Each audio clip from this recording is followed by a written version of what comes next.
Hey guys, tonight we're diving into some of the most dangerous cursed artifacts of the medieval world. So before you get comfortable, take a moment to like the video and subscribe, but only if you genuinely enjoy what I do here. And let me know in the comments where you're tuning in from and what time it is for you. It's always fascinating to see how many history lovers and people avoiding sleep for questionable reasons gather here from around the world. Now, dim the lights, maybe turn on a fan for that soft background hum, and let's ease into tonight's journey together. If there was one object capable of making medieval rulers completely abandon common sense, it was a crown. Not just any crown, of course. This was the Iron Crown of Lombardy, one of the most famous and feared royal artifacts in medieval Europe. Unlike ordinary crowns covered in enough gold to bankrupt a small kingdom, this one carried a far more valuable asset, a legendary origin story. According to tradition, the thin iron band hidden inside the crown had been forged from one of the nails used during the crucifixion of Christ. Whether that story was true is difficult to prove. Whether people believed it is much easier to answer. Absolutely. And once medieval people believed something, they committed to it with impressive determination. This was, after all, an age where a failed harvest, a comet, and an unusually aggressive goat could all be interpreted as divine messages. The crown quickly became one of the most sacred symbols of authority in Europe. Kings wanted it. Emperors wanted it. Ambitious nobles wanted it. Popes wanted influence over whoever possessed it. In short, everyone wanted the crown except the people who had to guard it. To be crowned with the Iron Crown meant more than becoming a ruler. It suggested that heaven itself approved of your reign. Unfortunately, heaven seemed strangely reluctant to provide customer support afterward. Over the centuries, ruler after ruler sought possession of the crown.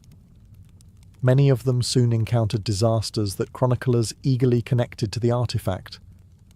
Some died unexpectedly, some faced rebellions, some lost wars.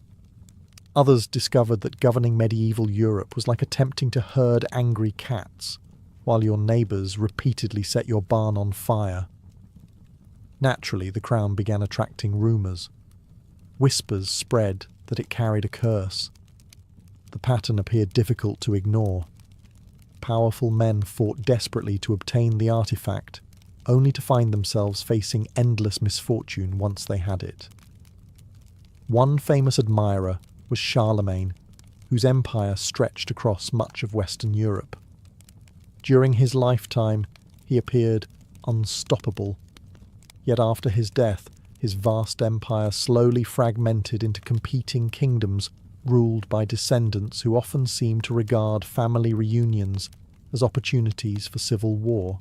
Medieval storytellers looked at this situation and reached a conclusion. Clearly the crown was cursed. The possibility that dividing a massive empire among ambitious heirs might create problems received considerably less attention. As centuries passed, Holy Roman emperors continued travelling into Italy to claim the crown. Many arrived expecting glory. Instead, they found Italian politics. This was unfortunate. Italian cities rebelled, noble families plotted, allies changed sides. Assassinations occurred with alarming frequency. Trust was often treated as a temporary condition rather than a permanent virtue. For many rulers, obtaining the crown turned out to be the easiest part of the entire process. Keeping the throne was where the suffering began, and this is what made the Iron Crown such a perfect cursed artifact. Whenever a king won a victory, everyone praised his wisdom. Whenever he suffered a humiliating defeat, lost half his territory, and accidentally started 3 new wars, people glanced suspiciously at the crown. The artifact enjoyed perhaps the greatest arrangement in medieval history. It received all the credit for success and none of the responsibility for failure. By the late Middle Ages, the Iron Crown had become far more than a royal treasure. It was a symbol of ambition itself, an object that promised legitimacy, glory, and divine favour. Yet nearly everyone who pursued those rewards discovered the same uncomfortable truth. The crown did not create power. It simply attracted people who wanted too much of it. And if there was a curse hidden within the Iron Crown of Lombardy, it may not have been supernatural at all. The real curse was convincing generations of rulers that one more crown would finally solve all their problems. History suggests it mostly gave them new ones. If medieval Europe had one universal rule, it was this. Whenever a mysterious gemstone appeared, somebody would eventually decide it was cursed. The Emerald of St. Mark was one such treasure. According to legend, this remarkable green stone found its way into the vast collection of relics and treasures held by Venice. Over time, stories emerged claiming that the emerald had an ancient and troubling history. Some whispered that it had once belonged to pagan priests. Others insisted it came from a forgotten temple somewhere in the east. A few storytellers, never satisfied with ordinary explanations, claimed demons themselves had guarded it before humans acquired it. As usual, nobody could agree on the details. The curse, however, was easier to agree upon. Venice during the Middle Ages was one of the richest cities on earth. Merchant ships arrived daily carrying silk, spices, gold, jewels, and enough luxury goods to make the average European peasant wonder whether they were living on the same planet. The city became fabulously wealthy. It also became fabulously paranoid. When fortunes were won and lost overnight, people constantly searched for explanations. If a merchant suddenly became rich, God had blessed him. If he suddenly lost everything, perhaps a curse was involved. The emerald became connected to a surprising number of unfortunate events. A merchant family suffered financial collapse. The emerald was blamed. A nobleman's ships vanished during a storm. The emerald was blamed. A political rival died unexpectedly. The emerald was blamed. A seagull stole someone's lunch near the harbour. Given enough time, the emerald probably would have been blamed for that too. The gemstone's reputation grew stronger with every new story. Some claimed that owners experienced vivid nightmares after spending time near it. Others reported feelings of dread, anxiety, or unexplained illness. Of course, many wealthy Venetians were already surrounded by enemies, political intrigue, and business competitors who would happily ruin them for a modest profit. Such circumstances can occasionally produce anxiety without supernatural assistance. Yet the legends persisted. Part of the emerald's power came from its mystery. Nobody could fully explain where it had come from. The less people knew, the more imagination filled the gaps. And medieval imaginations were remarkably productive. This was the same era that occasionally solved unanswered questions by adding dragons. The truth is that Venice itself may have been the real curse. The city was a place of endless ambition. Merchants gambled fortunes. Politicians plotted constantly. Rivals watched one another with suspicion. Wealth brought influence, but influence attracted enemies. The emerald simply became a convenient symbol for all those dangers. Yet for centuries, people continued telling stories about the mysterious green stone. Because a cursed emerald is far more interesting than admitting that greed, jealousy, and politics were usually responsible for most disasters. And unlike cursed gemstones, those problems never went out of fashion. Few medieval artifacts inspired more fascination, fear, and outright obsession than the legendary Spear of Destiny. According to tradition, this was the very spear used by the Roman soldier Longinus to pierce the side of Christ during the crucifixion. If true, it would have been one of the most important relics in Christianity. If not true, it was still one of the most successful pieces of medieval marketing ever created. Over the centuries, Various rulers claimed to possess the spear. Each version came with impressive documentation, passionate defenders, and just enough mystery to keep arguments going for generations. And where there is mystery, a curse is rarely far behind. By the early Middle Ages, many believed the spear granted divine protection to whoever possessed it. Kings and emperors treated it as more than a relic. It was a symbol of legitimacy, power, and heavenly approval. The logic was simple. Own the spear, and God favours you. Lose the spear, and things may become complicated. Very complicated. One of the most famous owners was the Holy Roman Emperor Otto I. He carried the relic into battle and won spectacular victories. Chroniclers pointed to the spear as proof of divine support. Naturally, when rulers succeeded, the spear received credit. When rulers failed, explanations became more creative. As generations passed, stories accumulated. Some claimed no owner could be defeated while holding the spear. Others insisted disaster would strike the moment it left their possession. The problem was that history stubbornly refused to cooperate with these theories. Many rulers who possessed the spear still faced rebellions. They still lost battles. They still died. Quite a few discovered that owning a sacred relic did not prevent their relatives from plotting against them. This was an unfortunate surprise for medieval monarchs, who often considered family members their most reliable source of future betrayal. The spear's reputation grew stronger precisely because powerful people kept chasing it. The more valuable it became, the more dramatic its legends became. Soon the relic was surrounded by tales of supernatural power. Some believed it could determine the fate of empires. Others thought it protected entire kingdoms. Meanwhile, the average medieval peasant was probably wondering whether the spear could help with taxes. Sadly, no such miracles were reported. What makes the Spear of Destiny fascinating is not whether it was cursed, blessed, or genuinely authentic. It is the fact that generations of rulers believed an object could guarantee victory. Again and again, they placed their faith in a relic rather than the far less exciting necessities of government. Competent leadership, stable finances, loyal allies, and armies that actually arrived when summoned. The spear promised certainty in an uncertain world.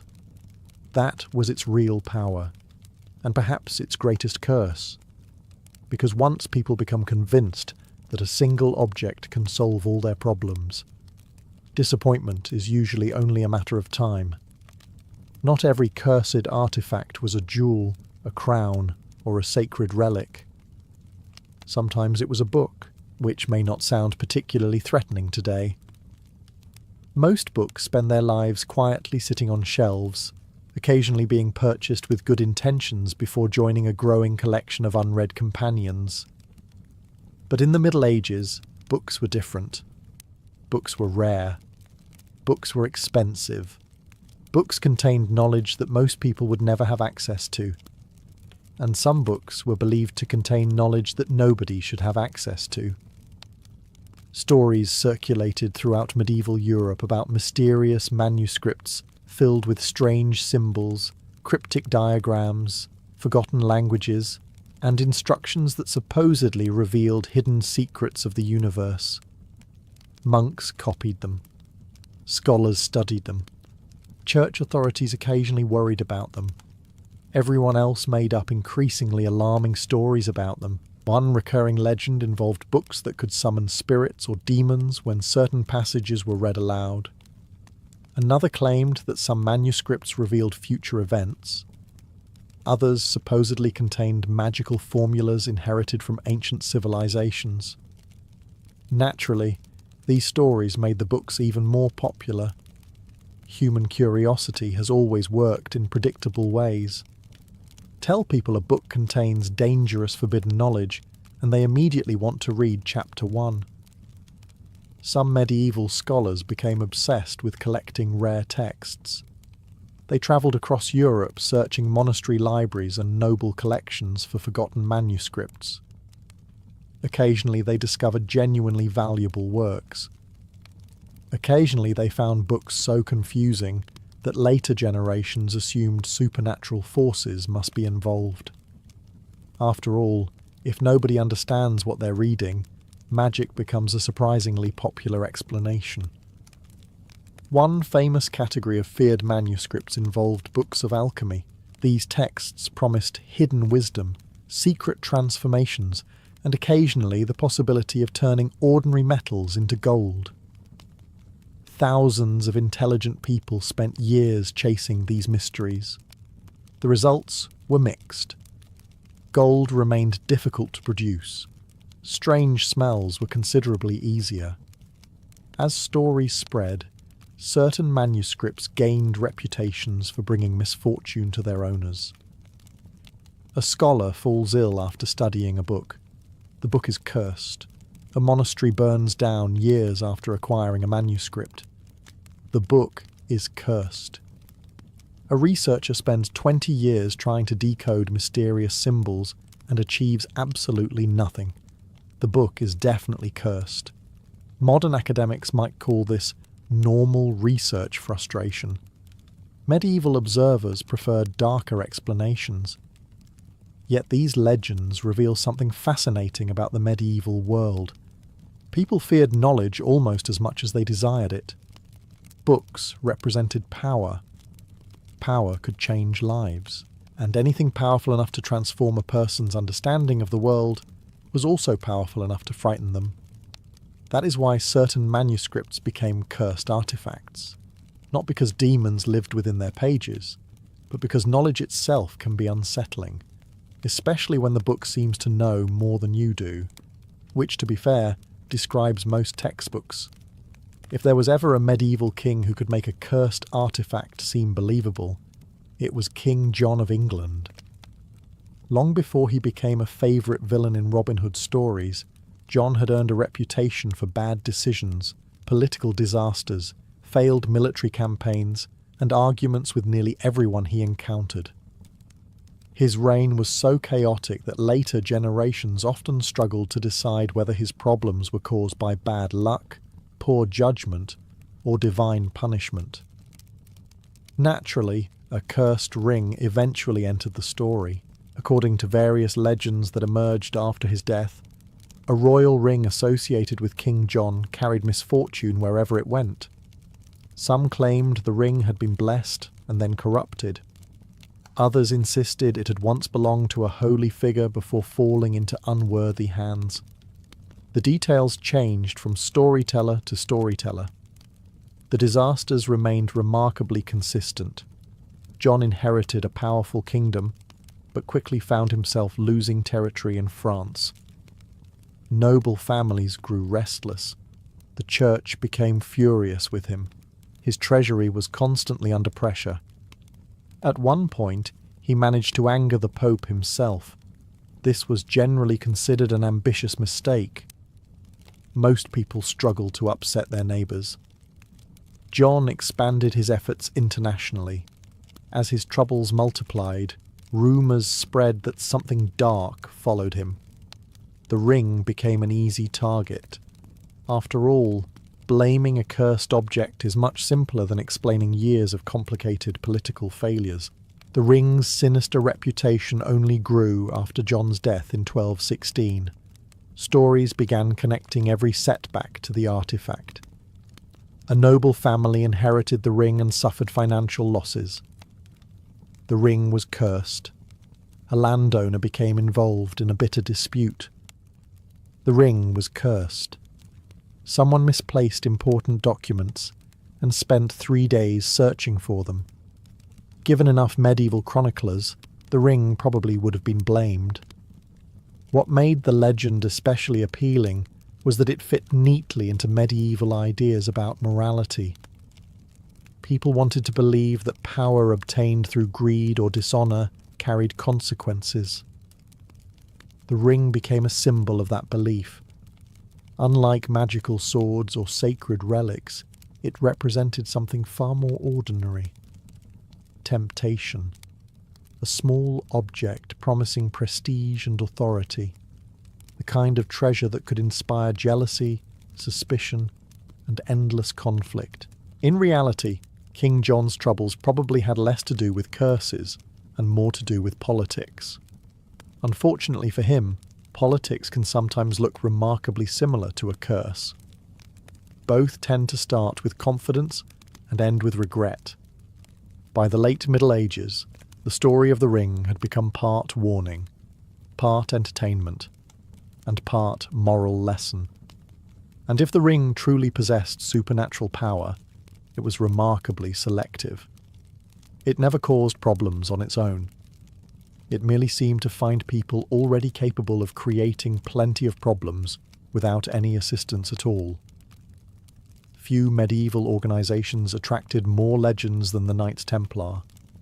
They began as a military order dedicated to protecting Christian pilgrims in the Holy Land. They ended as one of the richest, most powerful, and most mysterious institutions in medieval Europe. And whenever a wealthy organization suddenly collapses, people start asking questions.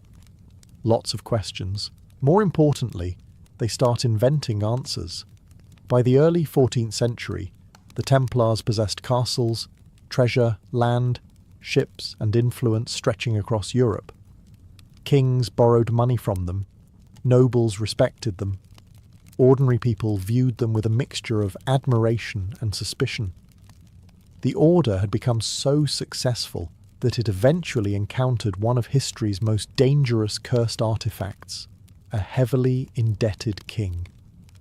King Philip IV of France owed enormous sums to the Templars.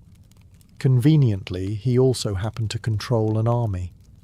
In 1307, he ordered the arrest of Templars throughout France. Members of the order were accused of heresy, blasphemy, and a variety of shocking crimes. Many historians believe the accusations were largely political. Medieval politics occasionally displayed all the subtlety of a siege engine crashing through a wall. As the Templars were imprisoned and their order dismantled, a new mystery emerged. Where had their treasures gone? Some wealth was confiscated, some property was seized, but rumours quickly spread that the most valuable relics had disappeared before the arrests began. That was when the curse stories started. According to legend, the Templars had possessed sacred relics, mysterious artifacts, ancient treasures, and secret objects so powerful they could alter the fate of kingdoms. Anyone who searched for them was said to suffer misfortune. Treasure hunters vanished. Nobles lost fortunes. Explorers met untimely deaths. Failed expeditions became evidence of supernatural protection. Successful expeditions mysteriously failed to find anything, which, admittedly, is one of the safest ways for a curse to maintain its reputation.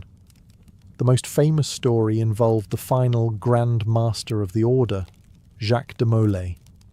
Before his execution, legend claims he cursed King Philip and Pope Clement V, summoning divine judgment upon them. Remarkably, both men died within a year. To medieval observers, this seemed highly suspicious. To modern observers, it sounds like the 14th century simply continued being the 14th century. Nevertheless, the curse endured. For centuries, treasure hunters searched for lost Templar relics hidden beneath castles, buried in forests, concealed in churches, or transported to distant lands. Most found disappointment. A few found empty wallets, and some discovered the timeless truth that searching for legendary cursed treasure is rarely as profitable as the legends suggest. The greatest Templar curse may not have been supernatural at all. It was convincing generations of people that the treasure was still waiting just around the next corner. Among the countless relics displayed in medieval churches, monasteries and cathedrals, few inspired as much unease as the mysterious object known in later legends as the Black Reliquary of Prague. reliquaries were normally objects of comfort. They contained the bones of saints, fragments of holy garments, or other sacred items believed to connect the faithful to heaven. Pilgrims travelled enormous distances just to glimpse them. The Black Reliquary was different. People visited it out of devotion. They left with questions. According to various medieval stories, the reliquary appeared unusually dark, decorated with blackened metal and strange carvings that seemed older than the object itself. Some claimed it contained the remains of a forgotten saint. Others believed its contents had been misidentified centuries earlier. A few whispered that nobody truly knew what rested inside. And as every medieval storyteller understood, uncertainty is the fertile soil in which curses thrive. The relic was reportedly housed in Prague during a period when the city was becoming one of Central Europe's most important centres of religion, learning, and royal power. Pilgrims arrived from distant lands. Clergy debated theology, merchants exchanged goods, and rumours spread faster than all three combined. Visitors began reporting strange experiences. Some described vivid nightmares after seeing the reliquary. Others claimed they felt overwhelming dread while standing near it. A few insisted they heard whispers during prayer. Now, it is worth noting that medieval churches were often dimly lit buildings filled with flickering candles, shadowy corners, painted images of martyrdom, and sermons frequently describing the torments of hell. The average visitor was not exactly entering a relaxing spa environment.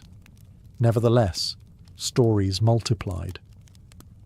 One tale described a nobleman who mocked the relic and later suffered a string of financial disasters. Another involved a thief who allegedly attempted to steal decorations from the reliquary before dying unexpectedly months later. To medieval audiences, these events seemed obvious. The curse had struck again. To modern audiences, the connection may appear slightly less convincing. After all, wealthy nobles frequently lost money, and medieval thieves generally enjoyed life expectancies that could be measured with impressive efficiency. Yet the reliquary's reputation only grew. Clergy treated it carefully. Pilgrims approached it cautiously. Chroniclers recorded its strange history. Every new misfortune added another layer to the legend. What made the Black Reliquary so frightening was not the object itself. It was the possibility that something sacred might also be dangerous. People expected cursed swords and cursed jewels. A cursed religious relic felt far more unsettling. Because if even holy objects could become sources of fear, then certainty became much harder to find. And in the medieval world, uncertainty was often the most frightening curse of all. At least until someone discovered another suspicious artifact and started the entire process again. If cursed artifacts had a favourite hobby, it would probably be attaching themselves to extremely wealthy people. The Jewel of the Burgundian Dukes was no exception. During the late Middle Ages, the Duchy of Burgundy became one of the richest and most powerful states in Europe. Its rulers possessed magnificent palaces, enormous wealth, and enough political influence to make kings nervous. This was an impressive achievement. Making kings nervous was generally considered one of the more dangerous hobbies available at the time. Among Burgundy's treasures was a magnificent gemstone surrounded by increasingly dark rumours. Chroniclers described it as dazzling, rare, and immensely valuable. The exact identity of the jewel became blurred over the centuries, but its reputation remained remarkably consistent. People believed it was cursed, and history seemed eager to help the legend. Some cursed artifacts frightened people because of their mysterious origins. Others frightened people because they looked exactly as unsettling as they sounded. The bone cross of the Crusades belonged firmly in the second category. According to medieval legends, This unusual relic was constructed using fragments of human bone, carefully incorporated into the shape of a Christian cross. Stories differed on whose remains had been used. Some claimed the bones belonged to martyrs. Others insisted they came from holy warriors who had died in the Holy Land. A few darker rumours suggested nobody actually knew, and that uncertainty made the relic even more disturbing. The cross reportedly appeared during the era of the Crusades, when Europe was flooded with relics returning from the East. Knights, pilgrims, and clergy brought home countless sacred objects, each carrying incredible stories. Some were genuine, some were questionable, and some would have required enough pieces of the true cross to construct an entire forest. Authenticity was occasionally treated as a flexible concept. The bone cross quickly gained a reputation unlike any ordinary relic. Soldiers carried it into battle seeking divine protection. Commanders displayed it before armies. Pilgrims prayed before it. Yet wherever the artifact appeared, stories of disaster seemed to follow. One crusading force suffered devastating losses shortly after carrying the cross into battle. The relic was blamed. A noble patron died unexpectedly after financing a chapel to house it. The relic was blamed. A monastery experienced famine and financial hardship after receiving the cross. Again, the relic was blamed. The artifact was becoming extraordinarily efficient. Soon, people whispered that the cross brought misfortune because it had been assembled improperly. Others believed it carried the restless spirits of those whose remains formed its structure. Some even claimed that strange sounds could be heard near it at night. Of course, medieval monasteries were often old stone buildings filled with creaking wood, wind tunnels, and exhausted monks sleeping in large communal rooms. Under such conditions, mysterious noises were practically included in the architecture. Nevertheless, the stories persisted. What made the bone cross particularly fascinating was the contradiction at its heart. It was a holy object, yet people feared it. It was meant to inspire faith, yet it inspired anxiety. The relic seemed to blur the line between blessing and curse. And perhaps that is why the legend endured. Because medieval people understood something modern people often forget. Objects can carry powerful meanings, not because of magic, but because of what people believe about them. The bone cross became dangerous because generations of people convinced themselves it was dangerous. And once enough people believe a relic is cursed, every tragedy starts looking like evidence. Especially during the Crusades, where tragedy was unfortunately never in short supply. Church bells were supposed to be reassuring. They marked the hours of the day. They called the faithful to prayer. They announced weddings, festivals, and holy days. Their sound carried across villages and fields, reminding people that order still existed in a world that often seemed determined to prove otherwise. The Devil's Bell had a somewhat different reputation. According to medieval legend, this particular bell hung in a church somewhere in Central Europe and quickly became associated with a string of disasters that nobody could adequately explain. At first, the incident seemed harmless enough. A bell ringer fell from the tower. Then another suffered a strange accident. A storm damaged part of the church shortly after the bell was installed. The villagers became nervous. The bell became famous, as is often the case with cursed objects. These two developments occurred simultaneously. Soon stories began circulating about the bell's unusual origins. Some claimed it had been cast using metal stolen from a pagan shrine. Others insisted that a mysterious stranger had contributed materials during its creation before disappearing forever. In medieval storytelling, mysterious strangers almost never brought good news. If someone arrived wearing black robes and speaking cryptically, the safest option was usually to move to another village. The bell's reputation grew with every passing year. Whenever it rang before a storm, people remembered. Whenever it rang and nothing happened, people forgot. This is one of the great advantages enjoyed by cursed artifacts. They are rarely required to explain their mistakes. One of the most popular legends claimed that the bell occasionally rang on its own. No one touched the ropes, no wind moved the clapper, yet the bell sounded across the countryside. To frightened villagers, this was proof that dark forces were at work. To modern observers, it sounds suspiciously like the sort of thing that happens when giant metal objects hang hundreds of feet in the air for decades. But medieval people preferred more exciting explanations. Another tale described a priest who openly mocked the bell's reputation. Shortly afterward, he became seriously ill. The connection seemed obvious. The curse had struck. The possibility that medieval illnesses occasionally occurred without supernatural involvement received remarkably little attention. Over time, the Devil's Bell became less famous for what it actually did, and more famous for what people imagined it could do. That is often how curses work. Fear grows larger than the object itself. A simple church bell became a symbol of danger, mystery, and divine warning. And yet, perhaps the most frightening thing about the Devil's Bell was not the possibility that demons rang it.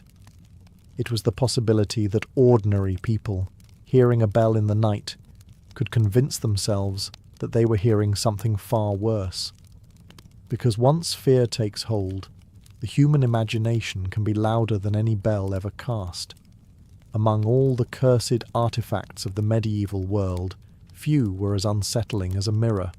After all, a sword can wound you, a jewel can be stolen, a crown can start a war. But a mirror knows things. At least, that was the fear. The legendary mirror of Melisande was supposedly associated with Queen Melisande of Jerusalem, one of the most powerful women of the Crusader states. Whether the artifact truly belonged to her remains uncertain, but that did little to stop centuries of rumours from attaching themselves to the object. According to legend, the mirror was beautifully crafted, framed in silver, and decorated with intricate designs from both Europe and the East. It was said to be mesmerizing. It was also said to be cursed. The first stories claimed that the mirror revealed betrayal. Not immediately, of course. That would have been useful. Instead, people supposedly glimpsed strange reflections, fleeting shadows, or faces appearing where they should not have been. Some owners claimed they saw enemies standing behind them. Others reported seeing loved ones who had already died. Several claimed they saw their own future. This rarely improved their mood. As the stories spread, nobles became fascinated by the artifact. And like many cursed objects, the mirror's appeal seemed directly proportional to the danger surrounding it. The more terrifying the stories became, the more people wanted to look into it. Human beings have maintained this habit for centuries. Put a sign saying, "Do not enter," on a door, and someone immediately begins wondering what is inside. One medieval lord allegedly spent hours staring into the mirror each night, searching for hidden messages. Before long, he became convinced that several members of his household were plotting against him. Perhaps they were. Perhaps they were not. Either way, his paranoia created enough enemies to make the distinction largely irrelevant. Another tale described a noblewoman who supposedly saw signs of her husband's infidelity reflected in the glass. The resulting scandal became famous. The mirror received credit. The husband received considerably less sympathy. Over time, the artifact gained a reputation for revealing uncomfortable truths. This made it one of the most feared cursed objects in aristocratic circles. Not because it killed people, not because it summoned demons, but because it forced people to confront things they preferred not to know, or imagined things they wished they had never seen. The distinction became difficult to maintain. Perhaps that was the true curse of the Mirror of Melisande. Not supernatural visions, not dark magic, simply uncertainty. Because once a person begins doubting what they see, every reflection becomes suspicious. And in medieval courts, where conspiracies, betrayals and rivalries were already common, that was more than enough to create disaster. Sometimes the most dangerous cursed artifact is not the one that changes reality. It is the one that changes how people see it. Few medieval artifacts managed to combine religion, luxury, death, and deeply questionable dinner party decisions, quite like the skull chalice. According to legend, this ornate drinking vessel was crafted from a human skull, carefully decorated with silver, gold, and precious stones. Depending on who told the story, the skull belonged to a saint, a martyr, a defeated enemy, or a particularly unfortunate nobleman who discovered that dying was only the beginning of his involvement in the tale. Naturally, people argued endlessly about its origins. They agreed on one thing: the chalice was cursed. The artifact supposedly appeared in various noble collections throughout medieval Europe. Wealthy lords displayed it proudly during feasts, regarding it as a symbol of power and prestige, because apparently a normal gold cup was simply not dramatic enough. Guests would gather around candle-lit tables while servants carried enormous platters of food through crowded halls. Wine flowed freely, musicians played, and eventually someone would produce the skull chalice. At that point, the atmosphere generally became much more interesting. Some stories claimed that anyone who drank from the vessel would suffer terrible misfortune within a year. Others insisted the curse only affected dishonest people. This was a useful arrangement. Whenever something bad happened, the victim could be accused of secret wrongdoing. Whenever nothing happened, the curse was simply waiting. The chalice enjoyed excellent public relations. One noble family reportedly experienced a series of deaths after acquiring the artifact. The curse was blamed. A lord lost a legal dispute over valuable land. The curse was blamed. A lavish feast ended with several guests becoming violently ill. The curse was blamed. The possibility that medieval food preservation occasionally had room for improvement was rarely discussed. Refrigeration was not among the great achievements of the Middle Ages. As the stories spread, the skull chalice developed a reputation for exposing greed. Many legends followed a familiar pattern. A wealthy noble obtains the chalice. He becomes obsessed with owning it. Disaster follows. The moral lesson was difficult to miss. Medieval storytellers loved reminding audiences that excessive pride eventually leads to trouble, preferably expensive trouble. What makes the skull chalice fascinating is that it embodied several medieval fears at once: death, ambition, vanity, and the uneasy belief that sacred things should not be treated as decorations. Whether the artifact was genuinely cursed hardly mattered. People believed it represented a dangerous crossing of boundaries. The dead were meant to rest. Holy objects were meant to be respected. Wine cups were meant to be considerably less unsettling. By the end of the Middle Ages, the skull chalice had become one of the most infamous cursed artifacts in folklore. A perfect reminder that some collectibles are best left out of the dining room, especially the ones that may once have been using it. Hidden within a remote monastery, far from crowded cities and royal courts, there was said to be an object unlike any other. It was not made of gold. It was not covered in jewels. It possessed no elaborate decorations. In fact, according to the legends, it was simply a dark stone, and that simplicity somehow made it even more frightening. The black stone of the monastery first appeared in stories told by pilgrims travelling across medieval Europe. Descriptions varied, but most agreed that the stone was unusually smooth, almost unnaturally black, and seemed older than anyone could explain. The monks guarding it offered few answers, which naturally encouraged people to invent their own. Some claimed the stone had fallen from the sky. Others believed it had been discovered in the ruins of an ancient pagan temple. A few insisted it had been carried by saints during the earliest days of Christianity, and the more mysterious its origin became, the more powerful the legends surrounding it grew.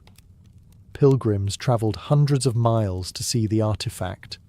Many arrived hoping for blessings. Some hoped for healing.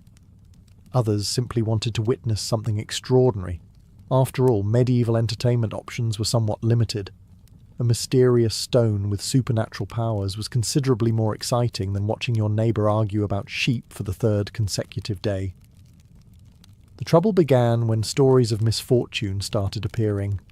One legend told of a thief who attempted to steal the stone during the night. According to the tale, he escaped the monastery successfully. Unfortunately, he became lost in the wilderness, suffered a series of accidents, and eventually returned the artifact in terror. The curse was blamed. Another story described a nobleman who tried to force the monks to surrender the stone. Within months, he allegedly lost money, influence, and political allies. The curse was blamed again. At this point, the stone was developing an impressive reputation for protecting monastery property, almost suspiciously impressive. Monks may not have possessed large armies, but a well-publicised curse could be remarkably effective security. Who needs guards when potential thieves believe supernatural punishment is included free of charge? As the centuries passed, the black stone became a symbol of divine mystery. People feared it. People respected it. Most importantly, people left it alone. Which was probably exactly what the monks wanted. Whether the stone truly possessed supernatural powers remains unknown, but its story reveals something important about the medieval world. People did not always fear what they understood. They feared what they could not explain. A dark stone with no clear origin could become anything in the imagination of those who encountered it. A blessing, a warning, a miracle, or a curse. And sometimes, uncertainty is the most powerful magic of all. Of all the cursed artifacts whispered about during the Middle Ages, none inspired more greed, fear, and bad decisions than the treasure of the dead king. Unlike the relics and objects we've discussed so far, this was not a single artifact. It was an entire collection.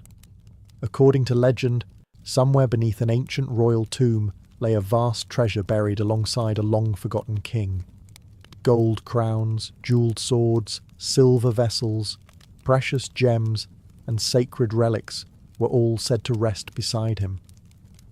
The problem was that the treasure supposedly came with a curse, a very enthusiastic curse. The earliest stories claimed that the king had been buried with immense wealth to accompany him into the afterlife.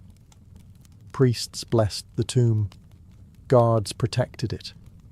Oaths were sworn to ensure the burial would never be disturbed. Naturally, this only made people want to disturb it more. Human beings have always had a complicated relationship with warnings. Tell someone a treasure is protected by a terrible curse, and roughly half the population immediately begins planning an expedition. Over the centuries, countless treasure hunters allegedly searched for the burial site. Most failed to find it. Some disappeared. Others suffered accidents. Several lost fortunes financing their searches. The curse received credit for all of it. One famous tale described a nobleman who became obsessed with locating the king's tomb. He spent years funding excavations, hiring guides, and purchasing ancient maps. Eventually, he exhausted his fortune. The treasure remained missing. The curse remained undefeated. Another story involved a group of adventurers who supposedly discovered the entrance to the burial chamber. As they prepared to enter, strange events began occurring. Equipment broke. Animals refused to approach. Members of the expedition became frightened and abandoned the search. To medieval audiences, this was clear evidence of supernatural protection. To modern audiences, it sounds suspiciously like a group of people realizing they were about to crawl into a dark underground tomb with questionable structural integrity. Fear can occasionally be a survival mechanism, yet the legend continued to grow. Generation after generation became convinced that the treasure existed, and generation after generation failed to find it. That may have been the treasure's greatest curse. Not death, not demons, not divine wrath. Hope. The belief that unimaginable wealth was just one discovery away. The belief that one lucky find could solve every problem. History is full of people ruined by that idea. Perhaps that is why the story endured for centuries, because the most dangerous cursed artifact is not always the one hidden in a tomb. Sometimes it is the dream that convinces you to spend your life searching for it, and somewhere, if the legends are true, the dead king is still resting peacefully beside his treasure, probably laughing. For most medieval knights, life followed a fairly predictable path. You inherited land, served your lord, married, produced heirs, argued with neighbouring nobles over fields that barely seemed worth the trouble, and hoped to avoid dying from something embarrassing. It was not always exciting, but it was familiar. The man who chose to become a Templar knight deliberately walked away from that future. The story usually began with the crusading movement that swept across Europe after the capture of Jerusalem in the late 11th century. News travelled slowly in the medieval world, but stories of the Holy Land spread remarkably far. Pilgrims returned with tales of sacred places, dangerous roads, and warrior monks who protected travellers from bandits and raiders. These warrior monks belonged to a relatively new organisation known as the Poor Fellow Soldiers of Christ and of the Temple of Solomon. Their name was long enough to discourage casual conversation, so most people simply called them the Templars. To many young noblemen, the order seemed almost legendary. The Templars fought in battle like professional soldiers. They lived under religious vows like monks. They served a cause believed to be greater than any individual kingdom. In an age obsessed with faith, honour, and warfare, it was difficult to imagine a more prestigious calling. Yet the reality was far less glamorous than many recruits expected. The Templars owned no personal property. They followed strict rules governing nearly every aspect of daily life. Their clothing, meals, sleeping arrangements, and behaviour were carefully regulated. Individual ambition was discouraged. Personal comfort ranked somewhere between unimportant and completely irrelevant. Before a man could even request admission, he had to confront a difficult truth. Joining the order meant surrendering much of what medieval society valued. Marriage would be forbidden. Personal wealth would disappear into the order. Future children would never exist. Family estates would pass to someone else.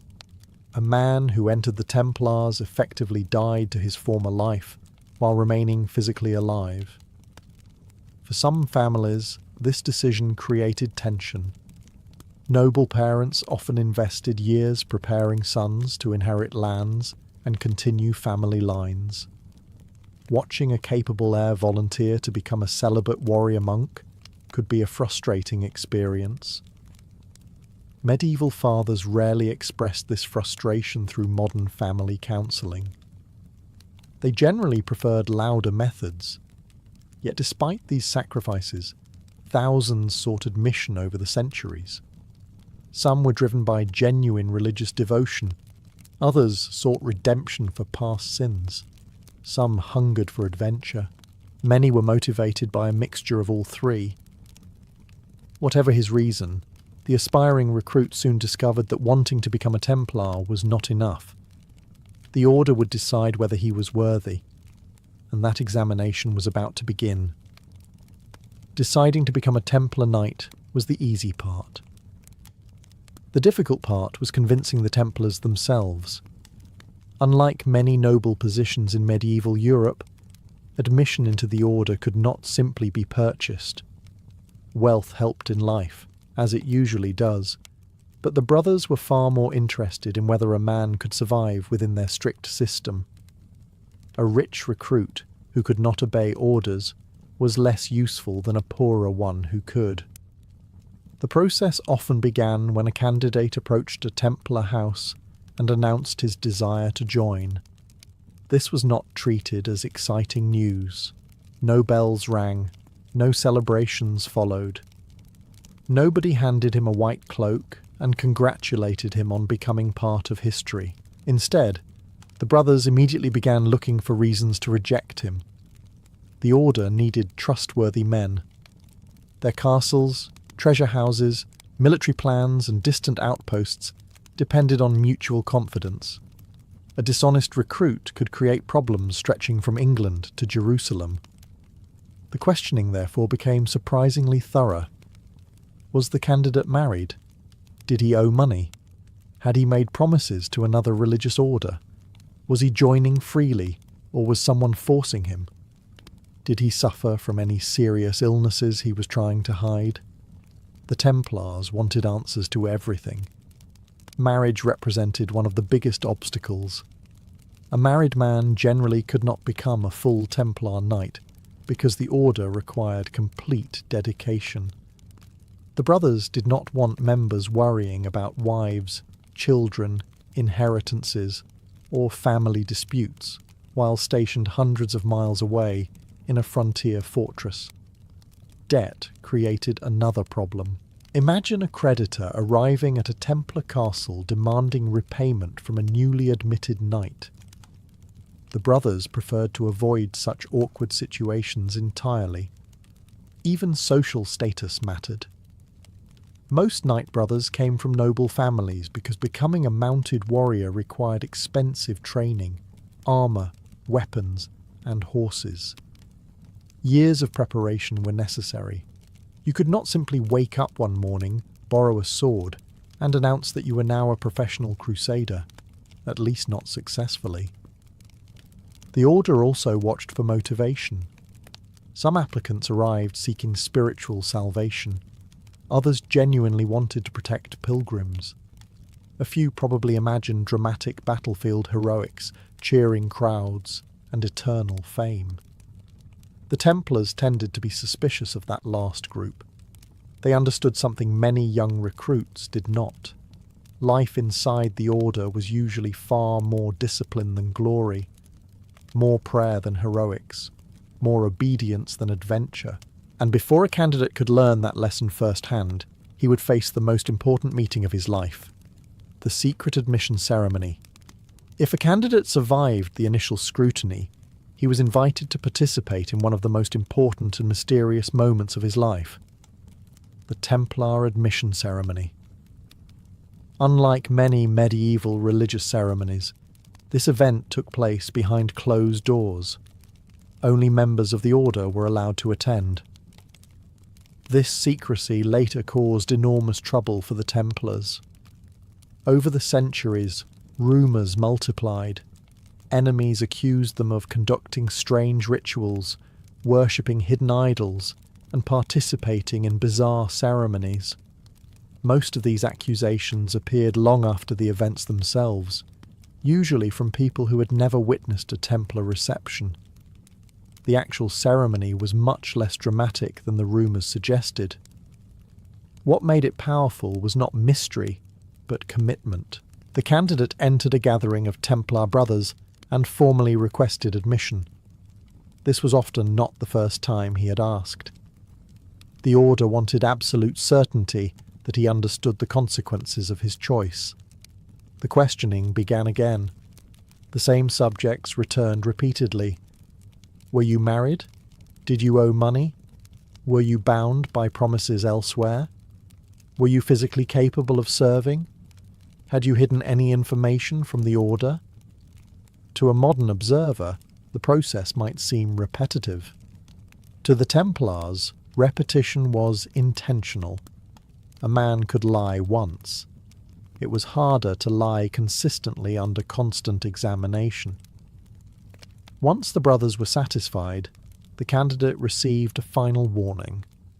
This warning was remarkably blunt. He was told that life inside the order would be difficult. The food would not always be good. The clothing would be simple. The rules would be strict. Personal desires would matter very little.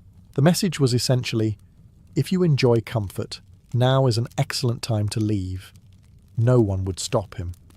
The order preferred losing a recruit today rather than dealing with a regretful brother later.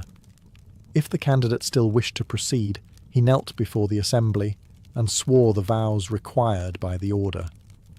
These promises were not temporary commitments. They were intended to last for life. The brothers then accepted him into their community. At that moment, something profound occurred. His former identity began to fade. He was no longer simply the son of a noble family, an ambitious young knight, or the heir to an estate. He now belonged to the temple. His loyalty shifted from family interests to the order's mission. His future became tied to thousands of brothers spread across Europe and the Holy Land. And with a few solemn vows, the freedoms of his old life disappeared. The first and perhaps most difficult sacrifice was about to begin, the vow of poverty, the vow of, the moment a man became a Templar, he entered a world where personal wealth ceased to matter, at least in theory. This was the first great paradox of the order. The Templars eventually became one of the wealthiest organizations in medieval Europe. They owned castles, farms, mills, vineyards, ports, ships, and vast stretches of land. Kings borrowed money from them. Nobles donated fortunes. Pilgrims entrusted them with valuables. Yet the individual Templar owned absolutely nothing. Not his horse, not his sword, not even the shirt on his back. Everything belonged to the order. For a young nobleman raised in a society obsessed with inheritance and status, this represented a radical transformation.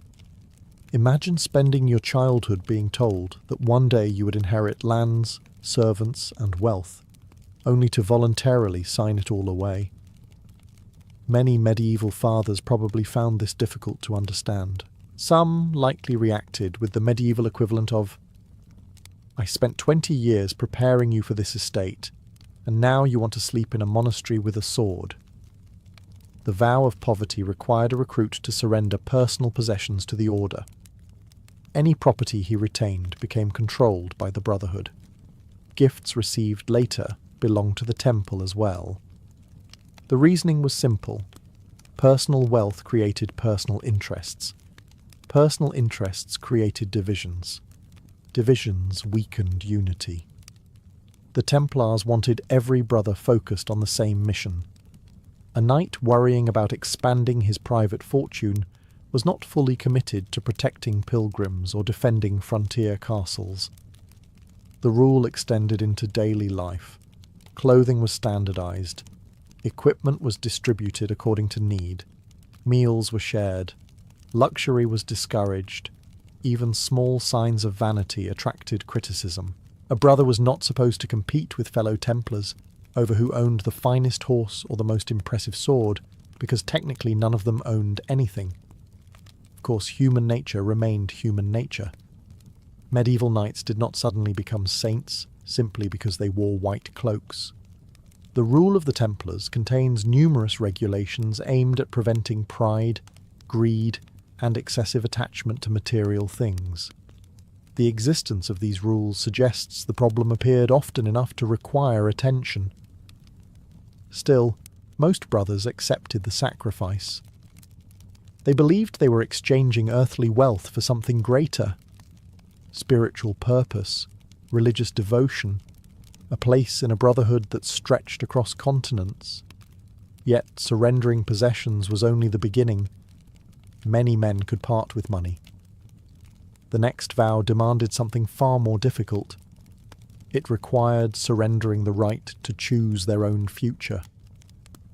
The vow of obedience. If the vow of poverty stripped away a man's possessions, the vow of obedience stripped away something even more valuable: his independence. For most medieval knights, personal freedom was one of the greatest rewards of noble birth. A knight might owe service to a lord, but he still controlled many aspects of his own life. He decided where to travel, how to spend his money, whom to associate with, and how to manage his estates. A Templar surrendered those choices. From the day he entered the order, obedience became one of his highest duties. The rule of the Templars left little room for interpretation. Brothers were expected to obey their superiors promptly and without complaint.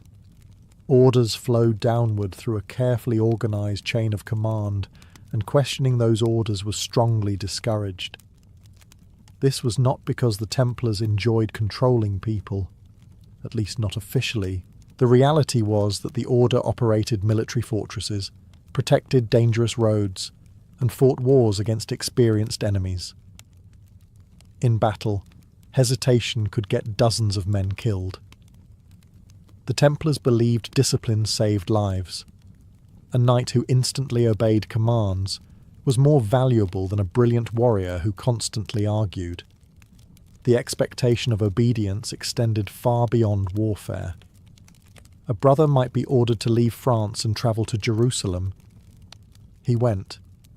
A knight stationed comfortably in a wealthy commandery could suddenly be assigned to a remote desert fortress. He went. A brother hoping to remain near family might receive orders sending him hundreds of miles away. Again, he went. Personal preferences carried little weight. The order's needs came first. This could be difficult for recruits from noble families. Many had grown up surrounded by servants, privileges, and social status. They were accustomed to giving commands rather than receiving them. Inside the temple, those habits could become liabilities. A wealthy nobleman might find himself obeying a commander from a less prestigious family. Rank within the order mattered far more than birth. That was one of the reasons the Templars became so effective. On the battlefield, enemies did not care who your grandfather was. The rule even regulated surprisingly small details of daily life. Brothers required permission for various activities. Meals followed schedules. Travel followed orders. Daily routines followed established procedures. To modernize, it could appear restrictive. To the Templars, it created unity. Thousands of men spread across Europe, and the Holy Land could function as a single organization because they accepted the same discipline. Yet even obedience had limits. There remained one final vow that many recruits found the most challenging of all. Because unlike wealth or freedom, this sacrifice touched one of humanity's oldest desires, the vow of chastity. Of all the sacrifices required to become a Templar knight, none was more personal than the vow of chastity. Poverty affected possessions. Obedience affected freedom. Chastity affected an entire future. The moment a man entered the order, he gave up any possibility of marriage, children, or romantic relationships. For the rest of his life, he was expected to devote himself entirely to God and the mission of the temple. This was no small demand in medieval society. Family stood at the centre of noble life. Alliances were built through marriage. Estates passed through bloodlines. Dynasties rose and fell based on who married whom. For a nobleman, producing heirs was often considered one of his primary responsibilities. The Templars asked him to abandon that responsibility completely. No wife, no children, no descendants carrying his name into the future. When a knight joined the order, his family line effectively ended with him. The reasoning behind the vow was both religious and practical. The Church taught that celibacy allowed a man to focus more fully on spiritual matters. The Templars adopted this belief, arguing that a brother should dedicate all his attention to God rather than dividing his loyalties between faith and family. There was also a military advantage.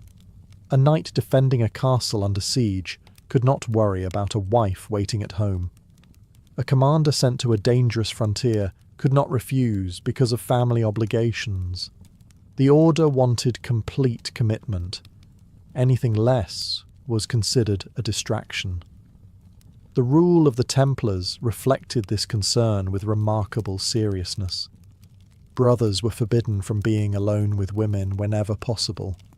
Contact with female relatives was limited. Even seemingly harmless interactions could attract scrutiny. Modern readers often find some of these regulations excessive. The Templars clearly believed temptation was best defeated by avoiding situations that might create it. Their solution was straightforward. If a problem could potentially occur, create a rule against it. Then create another rule to enforce the first rule. Then perhaps a third rule, just to be safe. This approach appears frequently throughout medieval history. Of course, the vow was not always easy to uphold. The Templars were human beings, not statues carved from stone. They experienced the same desires and emotions as everyone else. Church records and disciplinary actions occasionally reveal brothers who violated their vows. When such cases occurred, punishments could be severe. The order viewed chastity as essential to its identity. A Templar who broke this promise threatened not only his own reputation, but the reputation of the entire brotherhood. Yet, after accepting poverty, obedience, and chastity, a recruit still faced an even greater challenge. Now he had to live those vows every single day. Taking the vows was a single ceremony. Living by them was a lifelong challenge. Many young recruits likely imagined their greatest test would come on a battlefield somewhere in the Holy Land, charging against enemy cavalry beneath the blazing sun. More often, their greatest challenge came during ordinary days. The Templars lived according to a detailed set of regulations known simply as the Rule. Originally influenced by monastic traditions and later expanded over time, it governed nearly every aspect of daily life. And when historians say nearly every aspect, they mean it.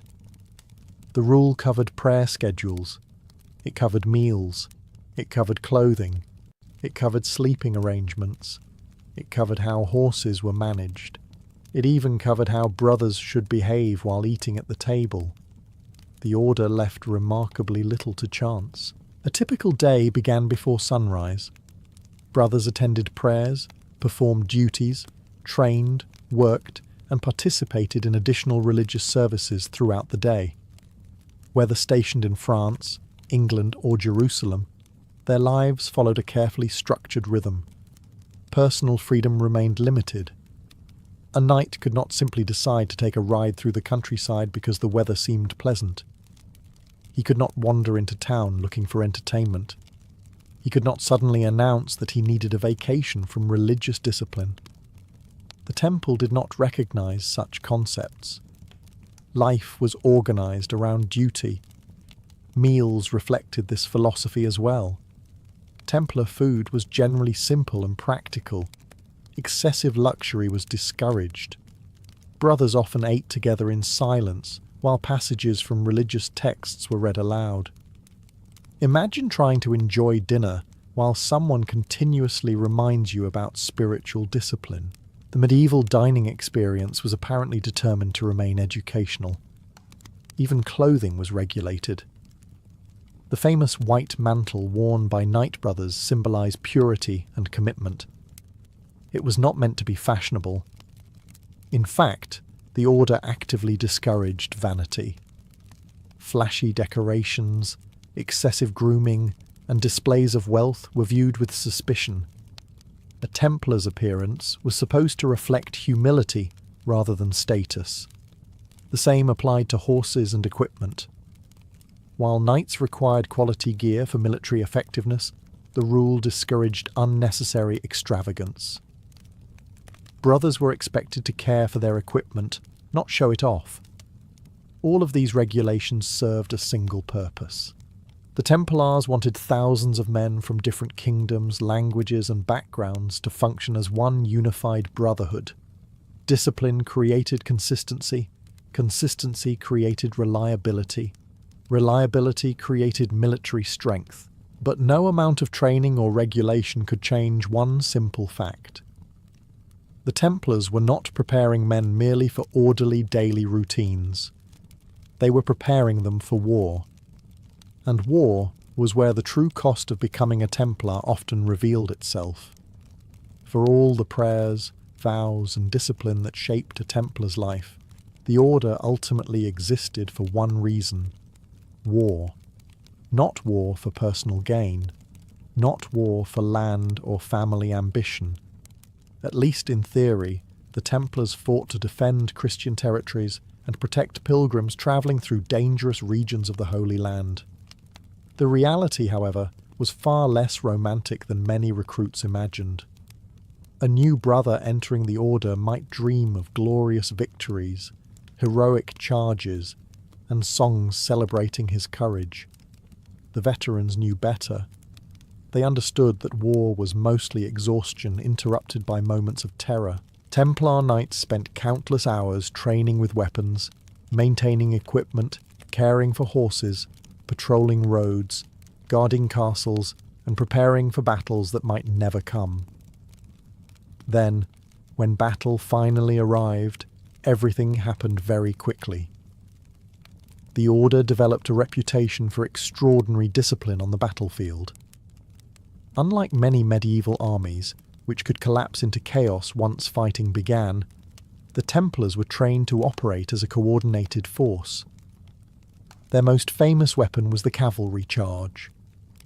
A formation of heavily armoured Templar knights charging at full speed could be devastating. Horses thundered across the battlefield, lances lowered, shields locked together. The impact often resembled a moving wall of steel. It was terrifying for enemies. It was not particularly relaxing for the men involved either. The order expected its brothers to hold their ground even in desperate situations. Retreat was heavily restricted. A Templar knight could not simply decide he had seen enough excitement for one day and ride home. The rule demanded courage and obedience under the worst conditions imaginable. This expectation came with a terrible cost. Templars suffered enormous casualties throughout their history. Many frontier castles stood in isolated regions where reinforcements might take weeks to arrive. Brothers often found themselves defending positions while heavily outnumbered. Some died in famous battles, others perished during sieges. Many disappeared into the endless violence that defined the Crusader states. The Order considered this sacrifice part of its mission. Every recruit understood that joining the Templars significantly increased the likelihood of dying far from home. There would be no comfortable retirement, no quiet estate waiting at the end of service, no grandchildren listening to stories beside a fireplace. A Templar accepted the possibility that his life might end on a distant battlefield beneath the walls of an unfamiliar city. And strangely enough, that was exactly what made the Order so respected, because everyone knew the risks, and the brothers joined anyway. Yet surviving war did not mean a Templar's challenges were over. His greatest test was remaining faithful to his vows year after year, decade after decade, until the very end of his life. For a Templar knight, the true challenge was never joining the Order. It was staying worthy of it. The admission ceremony lasted only a short time. The vows were spoken in a single evening. The white mantle was placed upon his shoulders in a matter of moments. But becoming a genuine brother of the temple took years. perhaps even a lifetime. Once accepted into the order, a new recruit entered a world where every day tested the promises he had made. Poverty was no longer an idea discussed during a ceremony. It became reality. Every possession belonged to the order. Every meal was shared. Every comfort was limited. Obedience became equally constant. A brother might spend years serving faithfully in one commandery, only to receive orders sending him across Europe or into the Holy Land. Personal preferences did not matter. The needs of the temple always came first. The same applied to chastity. The vow was not difficult because it lasted a week or a month. It was difficult because it lasted forever. As years passed, brothers watched friends die, kingdoms rise and fall, and families continue without them. The children of younger siblings inherited estates. Nephews became lords. Entire generations appeared and disappeared. The Templar remained where duty required him. For many men, this sense of purpose became the reward itself. The order provided something rare in the medieval world, a life dedicated to a single mission. A Templar knew exactly who he was, what he served, and what was expected of him. Before an Ottoman couple could become engaged, before gifts were exchanged, before families gathered for formal visits, and certainly before wedding celebrations filled the streets with music and food, one important question had to be answered. Who was going to marry whom? For most people in the Ottoman Empire, marriage was not simply a matter of personal attraction. It was a family decision, a social arrangement, and sometimes an economic partnership all at once. Two individuals were marrying, but so were two households, two reputations, and occasionally two carefully calculated sets of expectations. The process usually began with the groom's family. More specifically, it began with the women of the family. A young man's mother, sisters, aunts, and older female relatives became unofficial matchmakers. They quietly searched for suitable candidates within their community. Unlike modern dating applications, which somehow allow people to reject one another based on favourite pizza toppings, Ottoman matchmaking focused on rather different criteria. Character mattered, family reputation mattered, religious devotion mattered, household skills mattered. The goal was to find a woman who would be respected as a wife, mother, and member of the extended family. Information travelled through neighbourhoods surprisingly quickly. Women exchanged news during visits, market trips, celebrations, and social gatherings. Through these conversations, families learned who had a daughter of marriageable age, which households enjoyed good reputations, and which families might be suitable matches. Not every household received equal consideration. Families often preferred spouses from similar social backgrounds. Merchants frequently looked among merchant families. Artisans often preferred connections with other respected artisans. Wealthy households generally paid attention to wealth. This tendency is hardly unique to Ottoman history. Humans have spent thousands of years claiming money is not important, while simultaneously asking detailed questions about it. Once a potential bride was identified, discreet inquiries began. The groom's relatives wanted to know everything. Was she known for kindness? Was she hard-working? Did she manage household responsibilities well? How did neighbours speak about her family? A poor reputation could end negotiations before they ever started.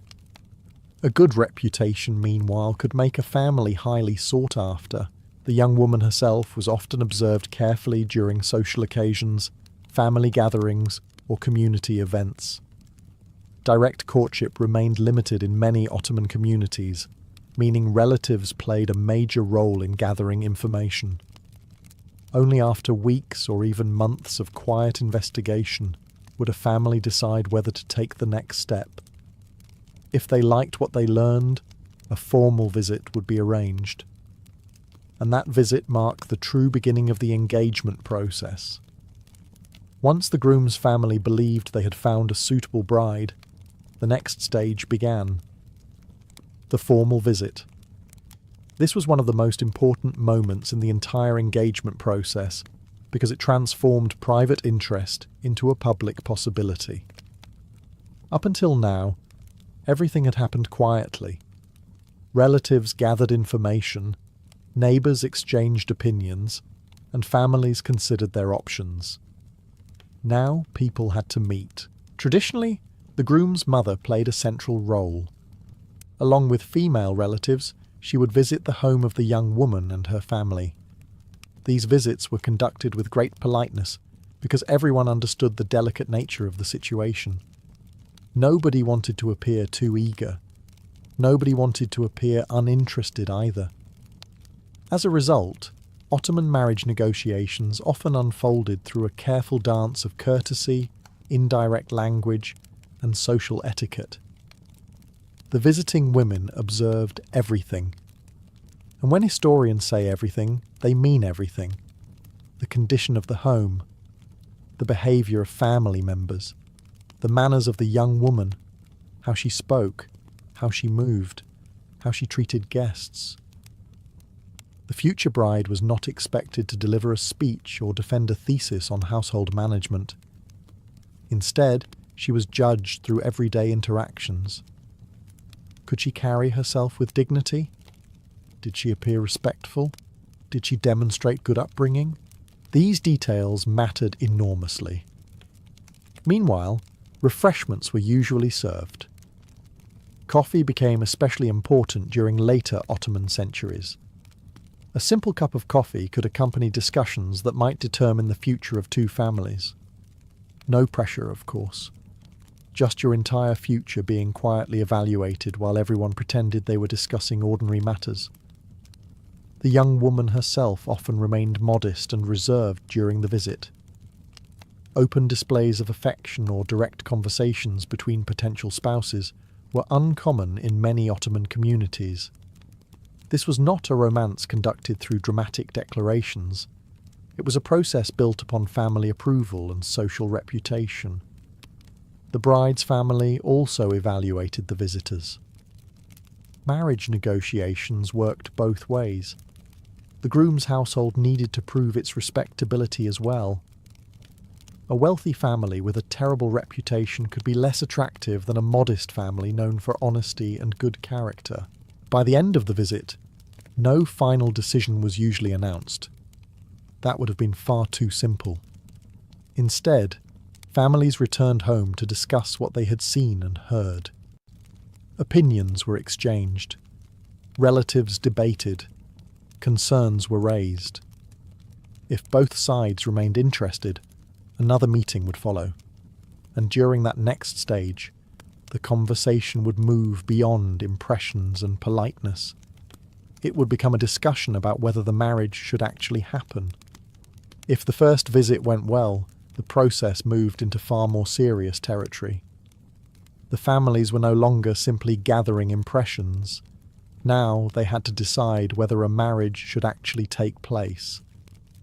This stage was known as the formal request for the bride's hand. In Ottoman society, this was one of the most significant moments before an engagement. A family could spend weeks or even months considering a match, but eventually someone had to ask the question directly. The groom's family would arrange another visit to the bride's home. Unlike the earlier meeting, this gathering carried a very specific purpose. Everyone present understood why they were there. Nobody needed to pretend the visit was merely social. The groom's father, senior male relatives, and respected family members often participated alongside female relatives. Age and experience carried considerable weight in Ottoman culture, so older family members frequently led the discussion. After the usual greetings and hospitality, the formal request was made. Traditionally, the groom's family would ask the bride's parents for permission to marry their daughter. The language varied from region to region, but the request was generally expressed with great respect. The bride was not viewed as property being transferred from one household to another, despite common modern assumptions. under Islamic law, a woman retained important legal rights regarding marriage, property, and inheritance.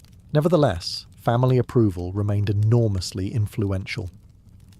Marriage affected the entire household, and parental involvement was expected. Interestingly, the bride's family often did not immediately accept the proposal, even if they fully approved. In many communities, custom encouraged a degree of hesitation. An immediate acceptance could appear too eager. Families sometimes declined once or twice before agreeing later, allowing everyone to demonstrate dignity and proper restraint.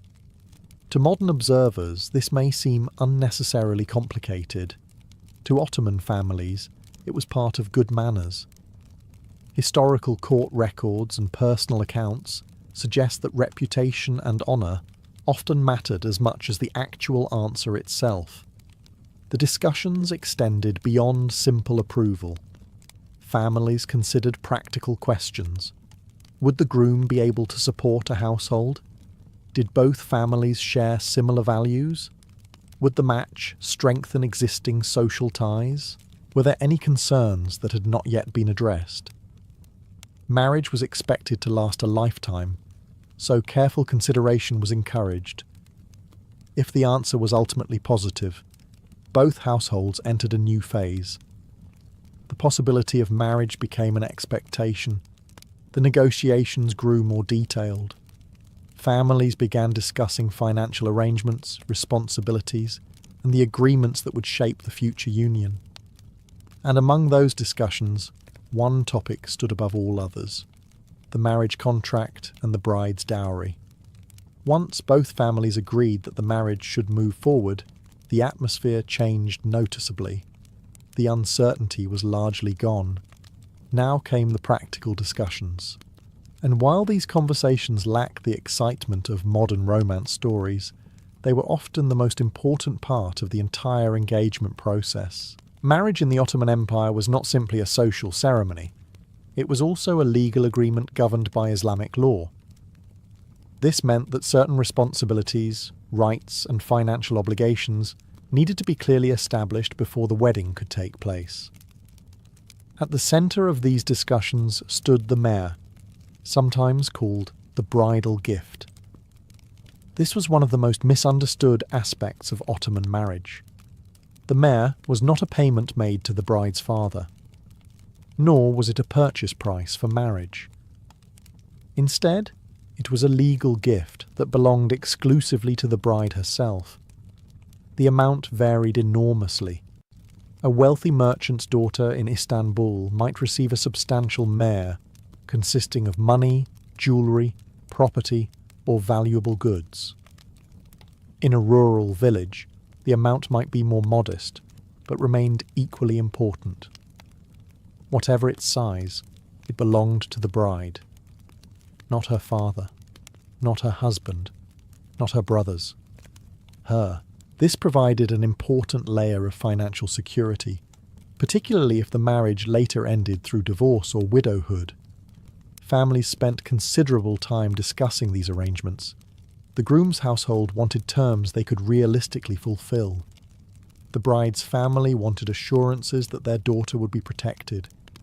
Neither side wanted misunderstandings after the marriage. As a result, negotiations could become surprisingly detailed. Money was discussed.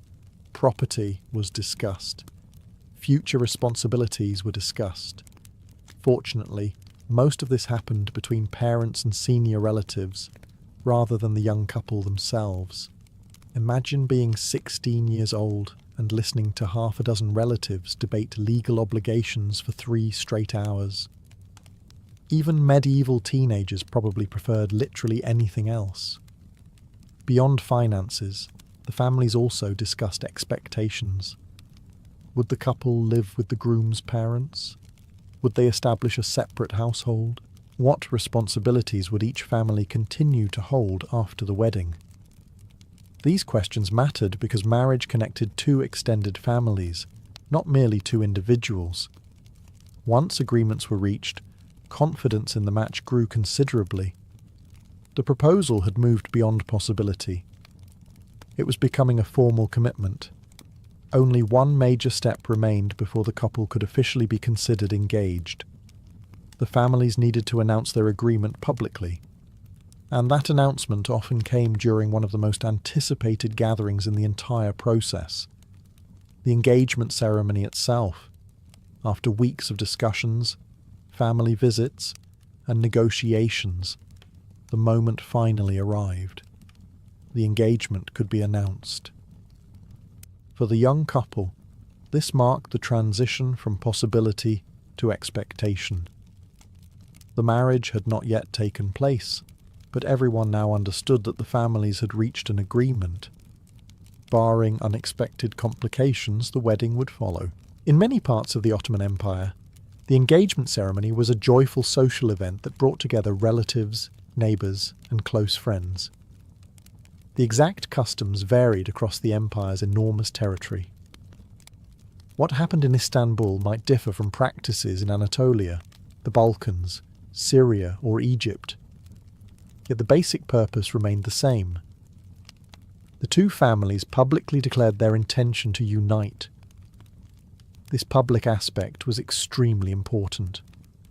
A private understanding between families carried weight. A public announcement carried far more. Once relatives, neighbours, and community members knew about the engagement, the commitment became part of the couple's social identity. News travelled quickly through Ottoman neighbourhoods. Very quickly. In fact, one of the few things that moved faster than military messengers in the Ottoman world was community gossip. An engagement announcement could spread through an entire district before the refreshments had been cleared from the tables. The gathering itself was usually festive. Guests arrived in their finest clothing. Food was prepared. Sweets were distributed. Conversations filled the house. Families who had previously been strangers now spent hours together as future relatives. For the bride, this day often carried special significance. She might receive gifts from the groom's family, including jewellery, fabrics, scarves, coins, or other valuable items. These gifts symbolised both affection and commitment. The exchange demonstrated that the groom's family was serious about the match. It also allowed them to display generosity and respect toward their future daughter-in-law. In wealthier households, the gifts could be remarkably elaborate. In humbler families, they might be simpler. The value mattered less than the gesture itself. Meanwhile, the groom's family received hospitality from the bride's household, reinforcing the growing relationship between the two sides. The engagement did not create a marriage yet. This distinction remained important. The couple still had to wait for the wedding contract and ceremony. However, from a social perspective, everything had changed. The young man and woman were now known as future husband and wife. Families began planning the next stage. Preparations intensified. Lists were made. Expenses were calculated. Relatives volunteered opinions whether anyone requested them or not. Because now the engagement was official, and the long process of preparing for marriage had truly begun. Once the engagement became official, the relationship between the two families entered a new phase. The difficult negotiations were mostly finished. Now came the preparations. And preparations in the Ottoman Empire had a remarkable tendency to expand. What began as a straightforward effort to organise a wedding could gradually involve dozens of relatives, endless discussions, and enough planning to rival a small military campaign. The engagement period could last weeks, months, or sometimes even longer depending on the circumstances of the families involved. This waiting period served several purposes. It gave both households time to prepare financially. It allowed wedding arrangements to be organised. And perhaps most importantly, it provided an opportunity for the two families to become better acquainted. During this period, gift exchanges became increasingly common. The groom's family often sent valuable presents to the bride. These might include jewellery, embroidered fabrics, silk garments, scarves, perfumes, or gold coins. Wealthier families sometimes provided exceptionally lavish gifts intended to demonstrate both generosity and status. Not surprisingly, neighbouring families occasionally paid close attention to these exchanges. Human curiosity regarding other people's finances did not suddenly appear in modern times. It has a very long history. The bride's family also prepared gifts and household items for the future marriage.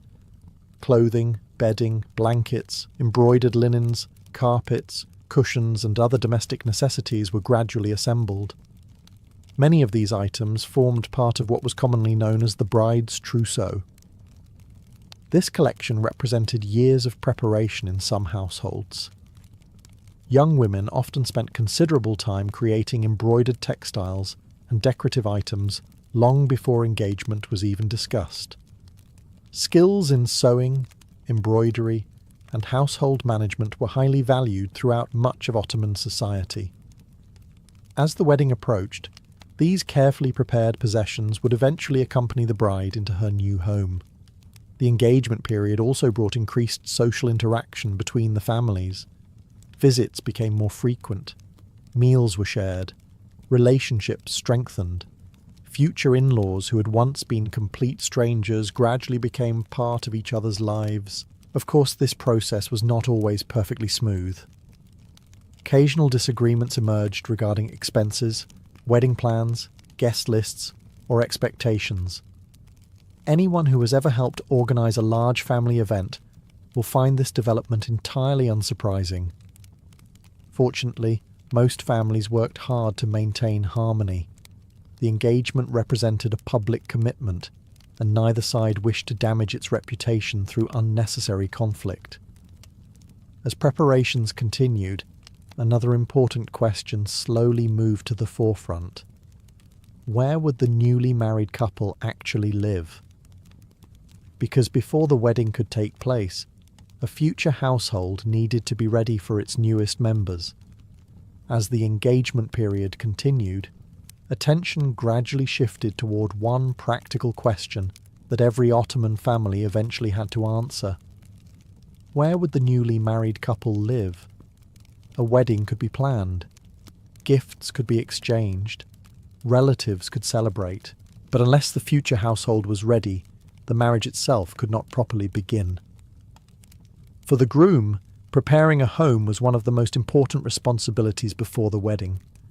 Ottoman society generally expected a husband to provide the basic foundation for family life. This did not necessarily mean building a new house from scratch. In many cases, the groom would live in a family home, occupy a separate section of a larger household, or rent a residence appropriate to his means. The exact arrangement depended heavily on social class and local custom. Wealthy merchants might establish an entirely new household. Artisans often lived near their workshops. Farmers usually remained close to family lands. In many cases, several generations shared the same property. Modern people sometimes imagine that every newly married couple immediately moved into their own private residence. Ottoman reality was often more crowded. Privacy existed, but it was frequently surrounded by parents, siblings, grandparents, cousins, and enough relatives to fill an entire courtyard. The bride's arrival required careful preparation. Furniture had to be arranged, carpets laid out, storage chests filled, kitchen equipment gathered, bedding prepared. The future home needed to demonstrate that the groom was capable of supporting a family. For this reason, the engagement period could become financially demanding. A respectable household was not assembled overnight. Many families saved for years in anticipation of future marriages. Meanwhile, the bride's trousseau continued to grow. The embroidered linens, blankets, cushions, clothing, and household textiles prepared by her family were gradually organised for their eventual transfer. In some communities, neighbours and relatives were invited to admire these items before the wedding. This served a practical purpose, It also provided an excellent opportunity for everyone to discuss them at length. Human beings have always enjoyed evaluating other people's decorating choices. As preparations advanced, excitement began building throughout both families. The engagement had already been announced. The household was nearly ready. Relatives started discussing wedding dates.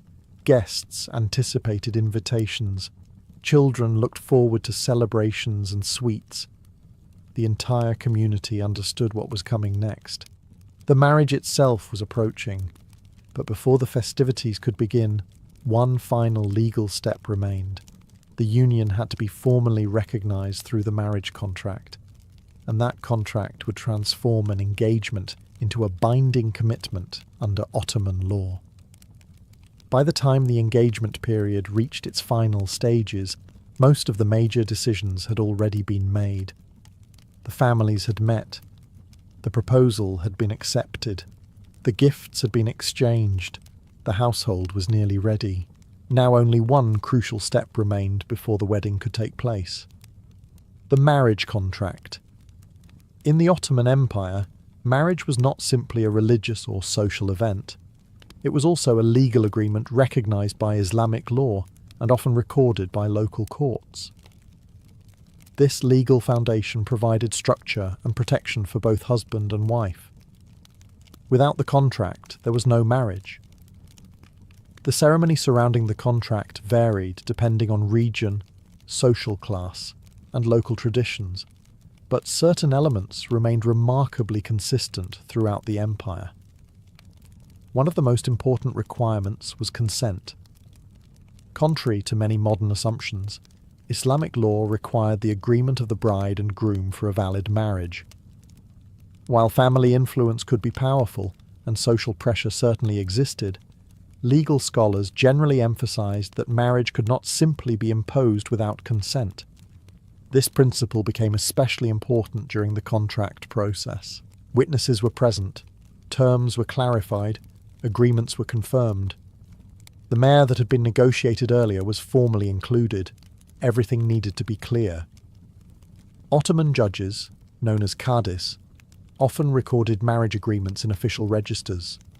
These records still survive in many archives today, providing historians with remarkable insights into ordinary people's lives. Through these documents, we can see marriages involving merchants, craftsmen, farmers, soldiers, widows, and members of nearly every social class. In a sense, these centuries-old records preserve the paperwork of countless love stories, family arrangements, and future households. Perhaps less romantic than poetry, but considerably easier for historians to verify. For the bride, the contract provided important legal protections. The agreed mayor became an enforceable obligation. Property rights remained recognised. Financial responsibilities were defined. This was one reason the contract mattered so much. It was not merely symbolic. It carried genuine legal weight. Once the agreement was completed, the couple officially became husband and wife in the eyes of the law. Yet for many families, the most visible and memorable part still lay ahead. The wedding celebrations. Musicians would arrive. Guests would gather. Food would be prepared in enormous quantities. Relatives would travel from neighbouring towns and villages. After months of planning, discussion and preparation, the engagement journey was almost over. The formalities had been completed. The legal foundation had been secured. Now it was finally time for the celebration everyone had been waiting for. After months of family discussions, formal visits, negotiations, gift exchanges, and legal preparations, the long engagement process finally reached its destination. The wedding. For many Ottoman families, this was not merely a single event. It was a series of celebrations that could last several days, depending on local customs, family wealth, and regional traditions. The entire community often became involved. Relatives travelled from neighbouring villages and towns. Friends arrived carrying gifts and congratulations. Musicians prepared their instruments. Cooks worked tirelessly to prepare large quantities of food. For a brief moment, ordinary routines gave way to celebration. In cities such as Istanbul, Bursa, or Edirne, wealthy families could organize remarkably elaborate weddings. Processions moved through the streets. Fine clothing was displayed. Guests enjoyed generous feasts and entertainment. In smaller towns and villages, the celebrations were often simpler, but no less meaningful. The purpose remained the same: to publicly recognize the union of two families and to celebrate the beginning of a new household. The bride often became the center of attention. Her carefully prepared clothing, jewelry, and trousseau were displayed with pride. Items that had taken years to assemble were finally brought into the marriage. For her family, this moment carried powerful emotions. A daughter who had spent her entire life in one household was preparing to begin another. For the groom, the wedding marked the transition into new responsibilities. Marriage was not viewed merely as a personal achievement. It carried obligations. An Ottoman wedding feast was not simply a meal served after a ceremony. It was the main event. Long before guests remembered the details of the wedding contract or the exact words spoken during the celebrations, they remembered the feast. They remembered the dishes, the music, the crowds, and whether the host family had demonstrated the generosity expected of respectable people. In many ways, an Ottoman wedding was judged by its food. That may sound unfair. Then again, human beings have been evaluating major life events based on catering quality for thousands of years. Some traditions never disappear. Across the Ottoman Empire, from the bustling streets of Istanbul to small villages in Anatolia and the Balkans, weddings were among the largest social gatherings a family could organize. They brought together relatives, neighbours, business associates, religious figures, and sometimes complete strangers who somehow managed to appear whenever large quantities of free food became available. The scale depended largely on wealth. A village farmer might host a few dozen guests. A successful merchant could feed hundreds. Members of the Ottoman elite occasionally organised celebrations so enormous that they resembled public festivals rather than family events. Regardless of size, however, every family faced the same challenge: feed people well, very well. In Ottoman society, hospitality was considered a serious virtue. Guests were viewed as blessings, and generosity enhanced a family's reputation. A host who provided abundant food earned admiration. A host who allowed guests to leave hungry risked becoming the subject of neighbourhood conversations. And neighbourhood conversations had remarkable staying power. A failed feast could become local history. Preparation began long before the wedding day arrived. Families purchased animals for slaughter, collected spices, secured grain, and organised cooking equipment. In larger celebrations, professional cooks were hired. Massive copper cauldrons appeared. Temporary cooking areas were built. Helpers moved constantly between kitchens, courtyards, and storage rooms. The closer the wedding approached, the busier everything became. Relatives arrived carrying supplies. Neighbours offered assistance. Children ran through courtyards pretending to help, while mostly creating additional work. Meanwhile, the cooks focused on the task that mattered most: producing enough food to satisfy a crowd that seemed to grow larger every hour. As the wedding morning arrived, delicious aromas began drifting through the streets. Roasting meat, fresh bread, rice simmering with butter and spices, sweet pastries cooling on trays. Guests followed these scents toward the celebration like sailors navigating by a lighthouse, and once they arrived, they discovered that the feast was only beginning. Once the guests arrived and the celebrations officially began, The true stars of the wedding feast started making their appearance. The food. And there was a lot of it. Modern wedding guests might expect several courses, a buffet, or perhaps a carefully arranged menu. Ottoman wedding guests expected abundance. The goal was not merely to satisfy hunger. The goal was to ensure that every guest left convinced they had attended a truly memorable celebration. One of the most important dishes at almost any Ottoman feast was rice. Not the plain rice many people imagine today, but richly prepared pilaf cooked with butter, broth, spices, nuts, dried fruits, or pieces of meat. Ottoman cooks considered pilaf an art form. A skilled cook could build an entire reputation around preparing exceptional rice. This may sound excessive, but every civilization chooses its priorities. Some build monuments, others perfect rice. The Ottomans attempted both. Large platters of pilaf often occupied the centre of communal dining arrangements. Guests gathered around them, sharing meals in groups. Hospitality encouraged generosity, and hosts wanted everyone to eat well. Alongside the rice came soups, another cornerstone of Ottoman cuisine. Rich lentil soups, meat-based broths, and hearty stews appeared in enormous quantities. These dishes could feed large crowds efficiently while still providing warmth and flavour. In fact, soup was so important to Ottoman food culture that even elite households consumed it regularly. A wedding feast simply offered a much grander version. Bread accompanied nearly everything. Freshly baked loaves arrived constantly from ovens working throughout the day. Bread served both practical and social purposes.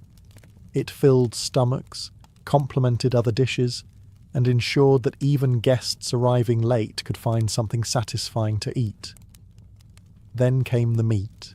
For many ordinary people in the empire, meat was not an everyday luxury. Weddings therefore provided a rare opportunity to enjoy large quantities of lamb, mutton, chicken, or beef. Roasted meats appeared on platters, stewed meats simmered in cauldrons, skewered meats cooked over open fires. The smell alone could attract attention from several streets away, and occasionally from neighbours who suddenly discovered a strong interest in maintaining friendly relations with the host family. As servants and helpers carried dish after dish through crowded courtyards, guests quickly realised something. This was only the beginning. Because while rice, soup, bread and meat formed the foundation of the feast, the Ottomans had no intention of stopping there. The most impressive dishes were still waiting to be served. If the rice, soup, and roasted meats formed the foundation of an Ottoman wedding feast, the next dishes were designed to accomplish something equally important. They were meant to impress. A wedding was one of the few opportunities a family had to demonstrate its prosperity to a large audience. Guests naturally noticed the quality of the food, the variety of dishes, and the generosity of the host. Families knew this. Their guests knew this. The neighbours definitely knew this. As a result, wedding feasts often included special dishes reserved for important occasions. One of the most admired was stuffed lamb.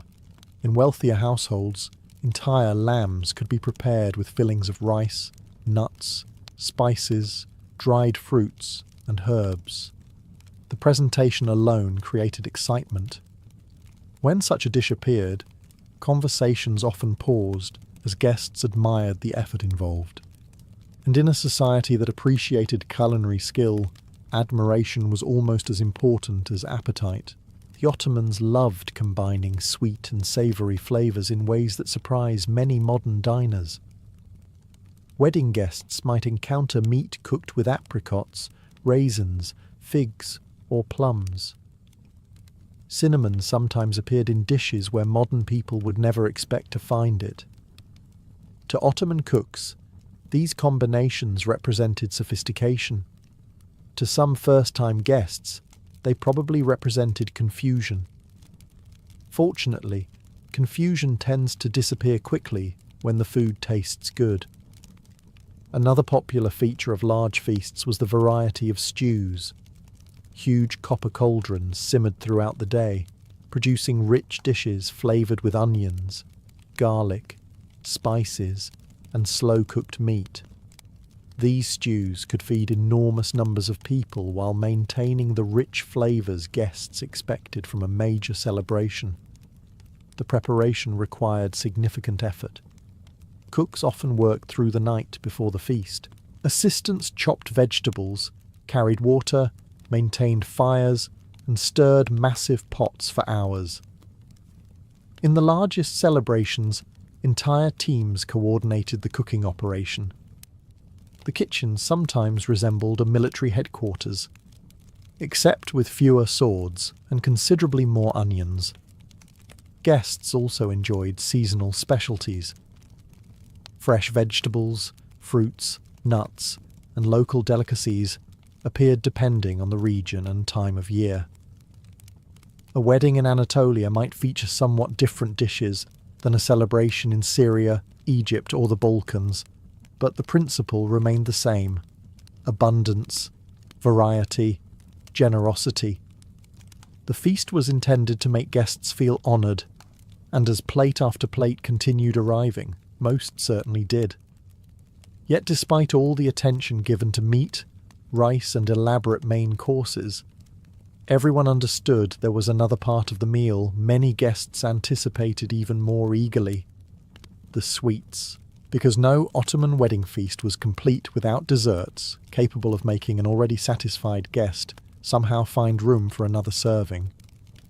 By the time the main courses began disappearing from the tables, most guests should have been completely full.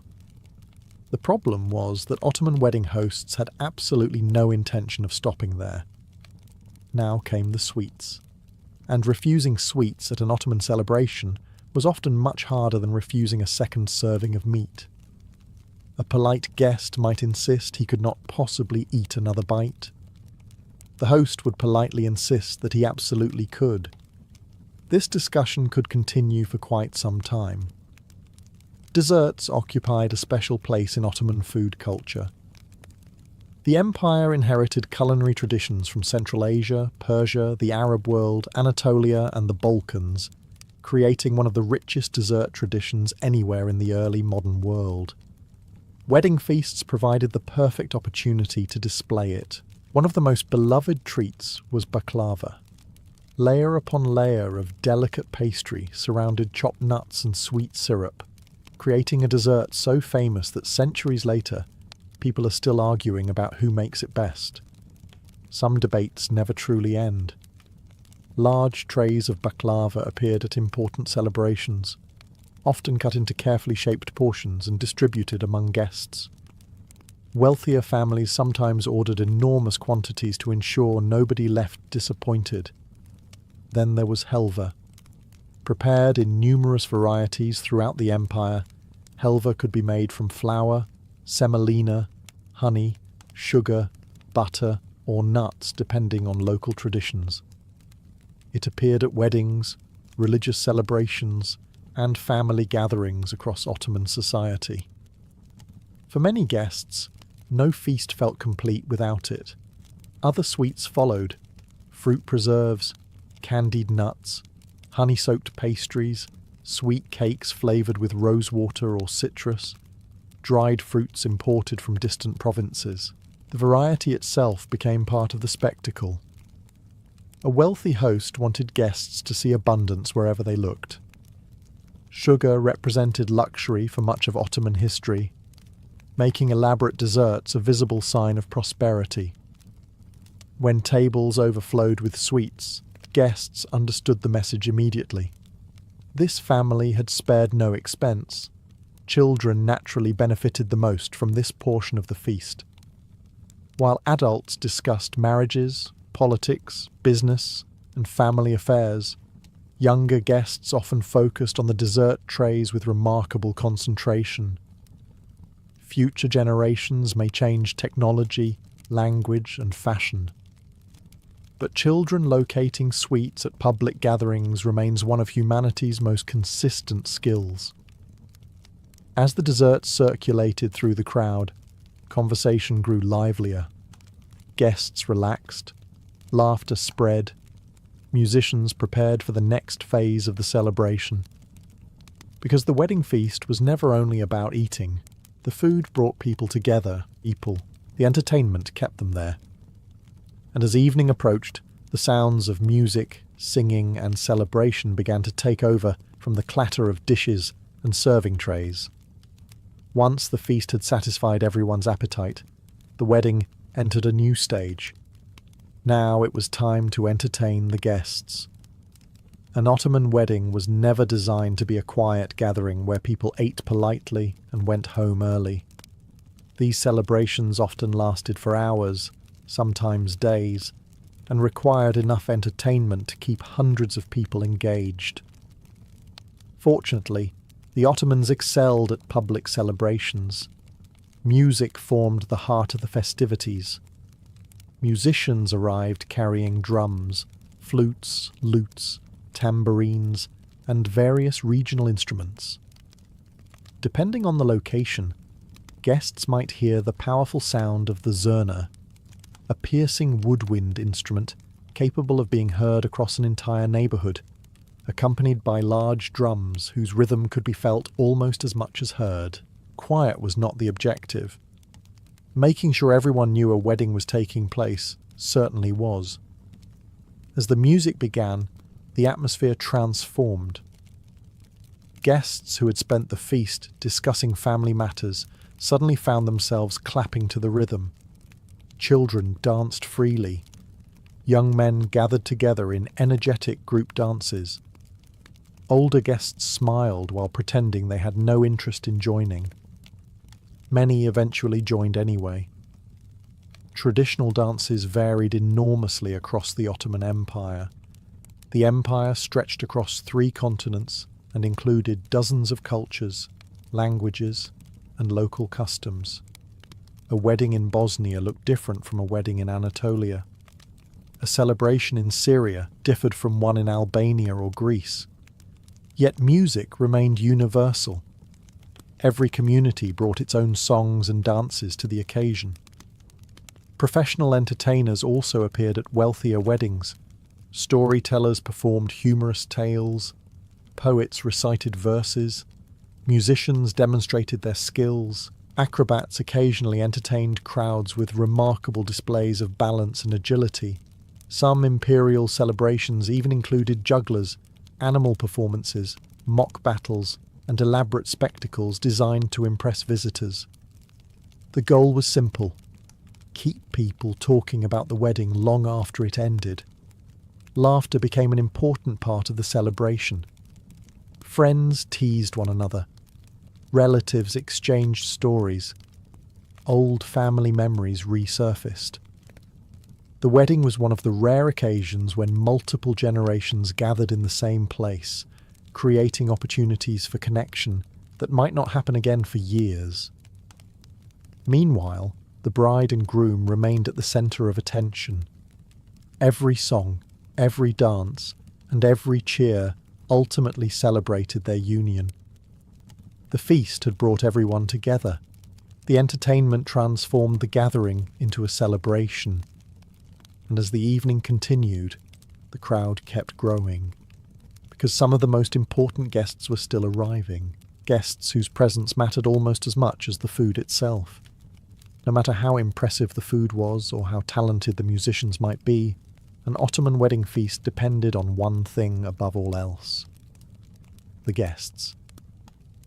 A wedding was not merely the union of 2 individuals. It was a public event that strengthened relationships, displayed social connections, and reinforced a family's place within the community. Who attended mattered, and who did not attend could matter even more. As guests continued arriving throughout the day, the host family carefully welcomed each one. Important relatives received special attention. Elder family members were shown respect. Community leaders, religious figures, successful merchants, and influential neighbours often occupied places of honour. Their presence added prestige to the celebration.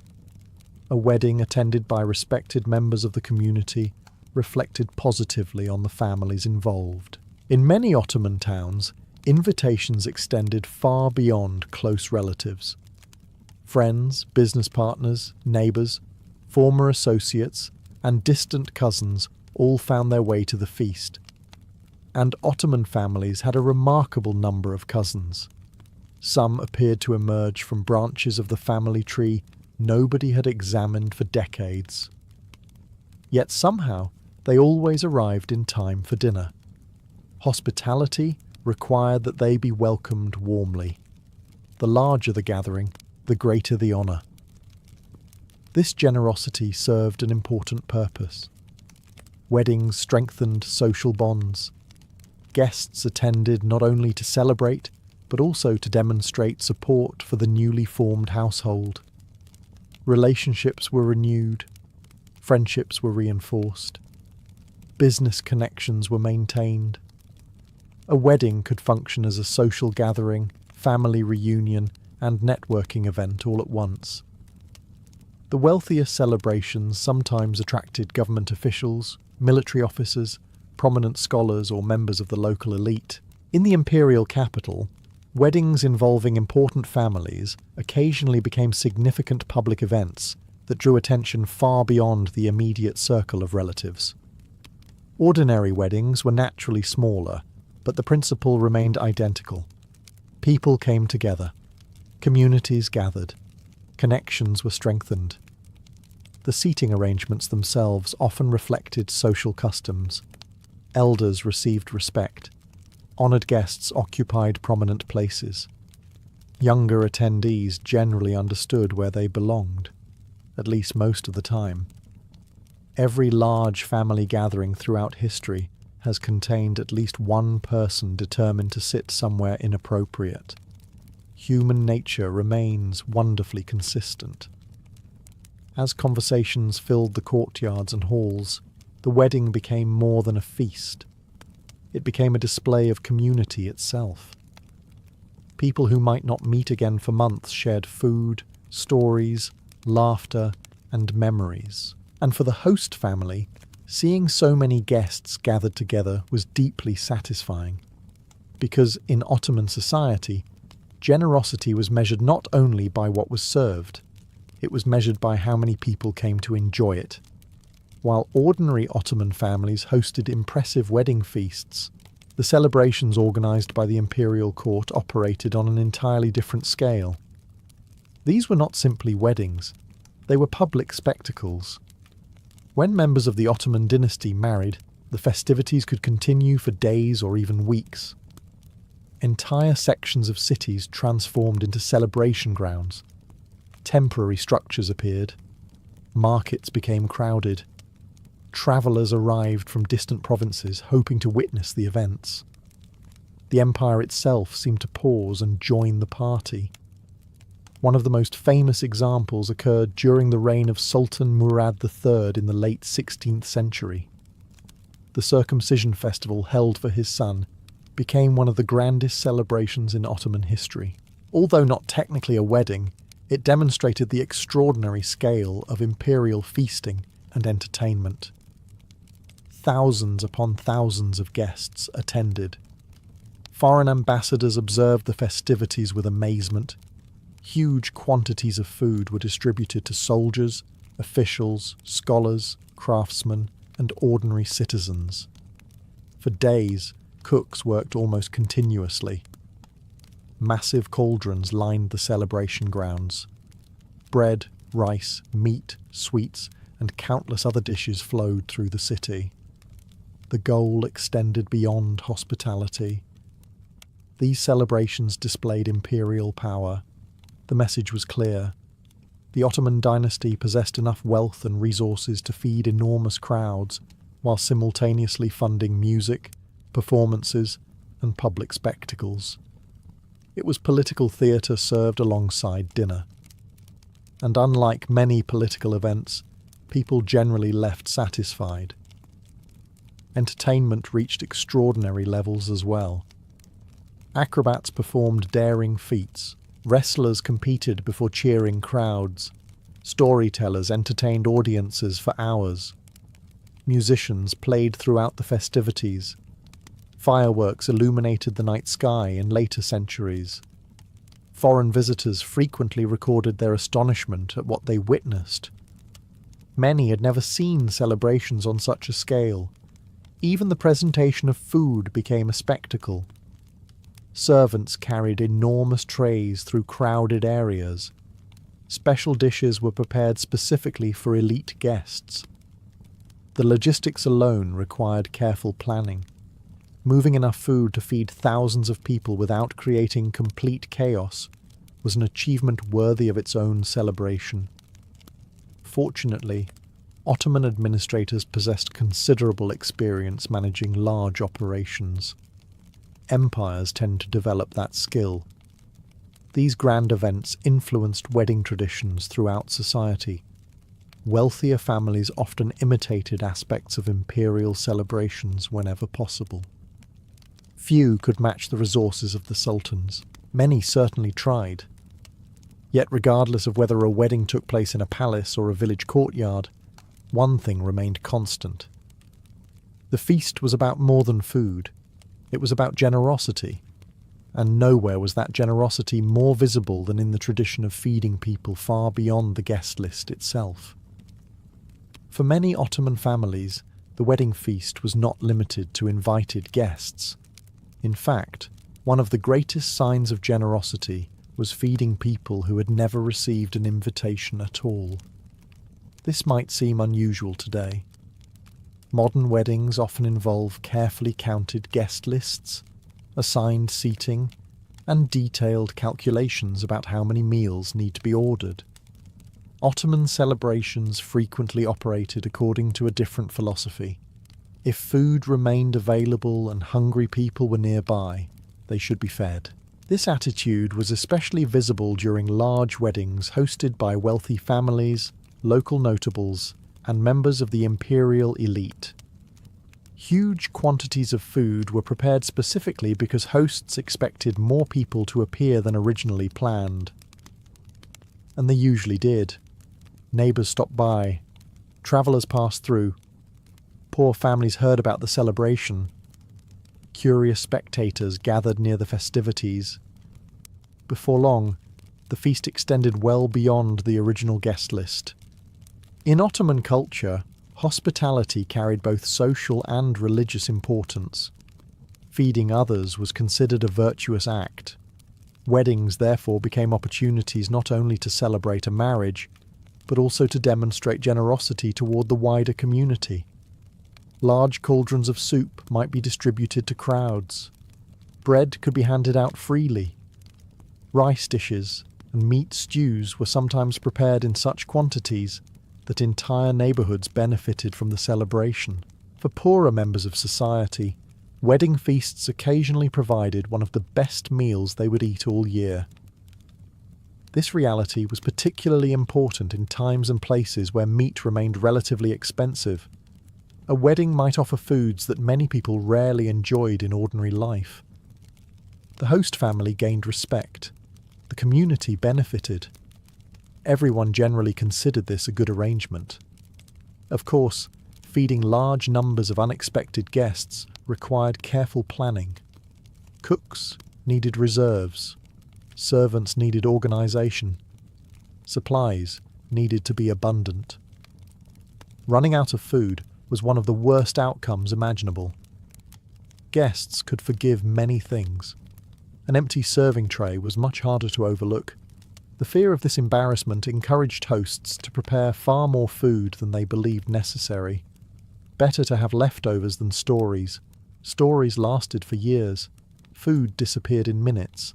This generosity also helped strengthen community relationships.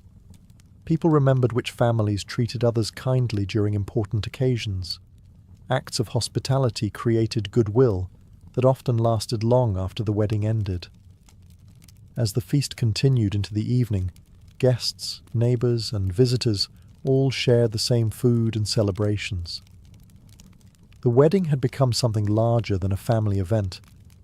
It had become a community gathering. and as darkness approached, one final stage remained. The moment when the celebration began winding down and guests reflected on a feast they would remember for years to come. As the sun began to set and the final dishes disappeared from the serving tables, an Ottoman wedding feast entered its last stage. Not the end of the celebration, the end of the feast itself. Guests were still talking, musicians were still playing, and children were still finding surprising amounts of energy despite spending the entire day running through courtyards and chasing sweets. But gradually, people began preparing for departure.